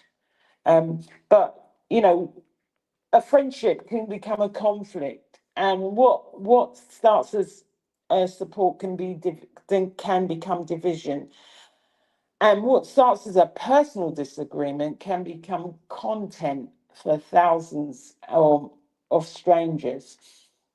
So don't take anybody's word as gospel. Not mine, not theirs, not anyone's. Do your own research. Listen carefully. Look into things. Even what we've said, and most importantly, protect your peace. Don't let this online drama consume your real life. Check on your loved ones. Look after your mental health. And remember that behind every screen name is a real person with real feelings, real struggles, and real consequences. And we need to think about that before we open our mouth to speak, to drag, to talk about other people and their business and their personal lives. That goes for everybody out there. But protect your peace. Thank you to everybody who joined the live today. And thank you for the contributions in the chat. Be blessed, be discerning, stay out of mess that doesn't belong to you. And remember, your greatest power is not always the loudest voice. It's knowing, having the wisdom and knowing when to use it. Okay, that's it for me. Much love to everyone. See you on the next one. Thank you, girl. I absolutely agree, and that was beautiful. So yeah, we're gonna go ahead and end it out, y'all. Thank you so much for rocking with us all of this time. I hope you enjoyed the live and some of the content that we had to bring to share with you and the conversations that we were having within the live. We will talk to y'all a little bit later this week. Of course, probably tomorrow we'll be back. We got to get back into politics. Y'all know how that go. We stay on top of that. But I hope this was something fun, interesting, entertaining, and can spark up great conversation. All right, y'all. We're gonna end with about per usual, and we will talk to you on the next one. Golden and Imani out. Bye.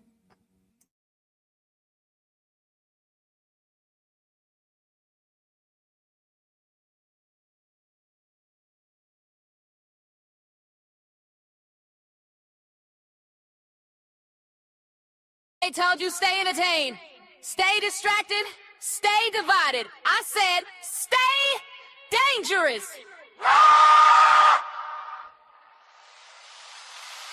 Let's go. We here. Universal.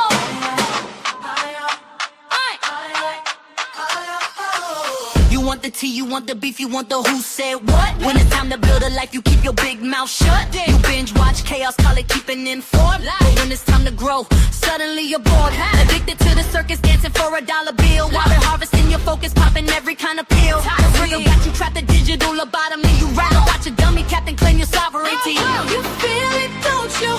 That pressure in your chest. Don't wait, that whisper saying you are built for more than this. Breathe it in.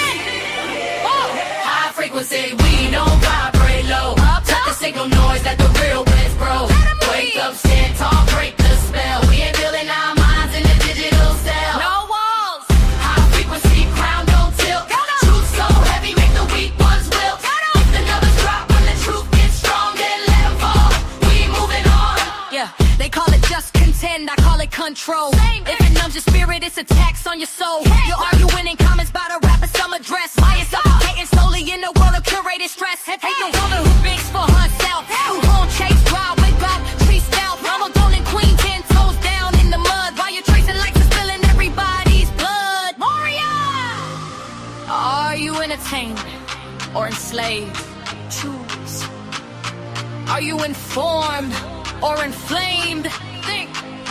Is the gossip worth your soul? Is it? Unplug the wire, activate the cell. Mama warrior told you. How break was we don't vibrate low. Digital noise, let the real ones grow. Keep it up, stand tall, break the spell. We ain't building our minds in a digital cell. High frequency, crown don't tilt. Truth so heavy, make the weak ones wilt. Ever lead a few who see and rule a million sleeping sheep. Not a sheep and I'm a queen. If the numbers drop when the truth gets loud, don't see them. Or I'd rather have the crown than a brainless crowd. Go the mall from the mud to the throne, from silence, cause signal mama warrior, golden queen. Signal strong, static gun.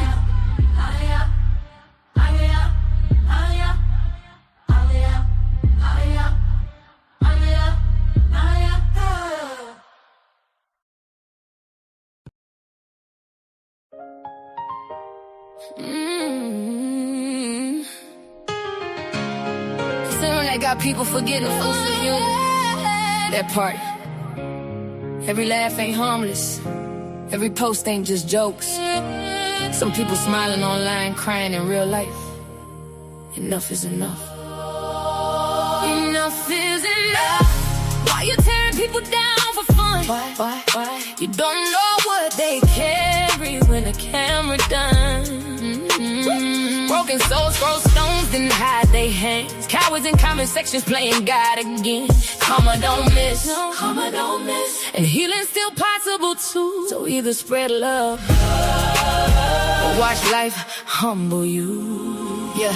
YouTube streets messy, everybody got a target. Creators throwing dirt like hate became a market. Mocking people daily, that spirit look haunted. Tell me who raised y'all, this behavior garbage. Laughing at depression, exposing folks' trauma. Then that shock when tragedy follow behind you. The evil energy, boomerang proper. Come on, pull up silent like a midnight robber. And honestly, do you watch my live? I talk truth, pain, growth, tears, real vibes. Not everybody built for the games online. Some folks want insult from losing their mind. That's facts, no cap. Y'all did the humiliation. Every live stream feel like public execution. Views over souls, cloud over humans. Then wonder why the whole world mentally ruined. Somebody mama crying at night. Somebody daughter hurt inside. Somebody praying not to give up while bullets screenshot pain for life. Shame on you, shame. You need healing too. Only damaged people wake up daily, trying to damage others too. Enough is enough. Why you tearing people down for fun? Tearing them down. You don't know what they fighting when the live stream done. Enough. Keyboard killers acting tough online. Whole time spiritually broken inside. Karma don't miss, no. Karma don't skip souls either. Every hateful seed gon' meet the reaper. So to the hurt and bully people, listen close. You matter more than these demons online. These chicks bitter, these dudes weird. Obsessed every day, like why you still here? Refreshing my page while pretending you don't care. Whole personality built off hate and fear. Talk slick online, real life timid.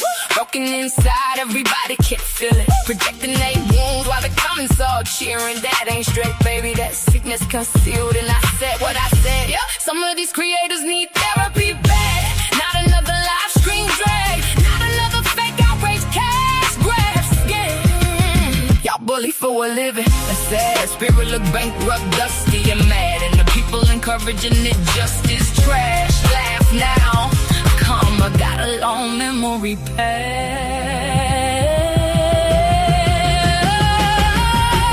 Lord, cover the wounded, cover the lonely heart, cover the lonely heart, cover the people crying silently in dark rooms. Teach us compassion again. Teach this world mercy again. Because words cut deep, so deep. And some people never recover. To everybody bullied online, you are not weak because you hurt. You are not crazy because you feel pain. And don't let these empty souls convince you your life got no value. The loudest bullies usually fighting demons they never healed from. That ain't an excuse, but it's the truth. And to the bullies, get help, seriously. This obsession with tearing strangers apart every day, that ain't normal. Enough is enough. We need love more than ever now. More than ever. Too many souls out here barely hanging on somehow. No more glorifying painful views. No more clowning her forever new. No more mob attacks for entertainment. That darkness got consequences too. Karma don't miss, karma don't miss. And healing's still possible too. So either spread love or watch life humble you.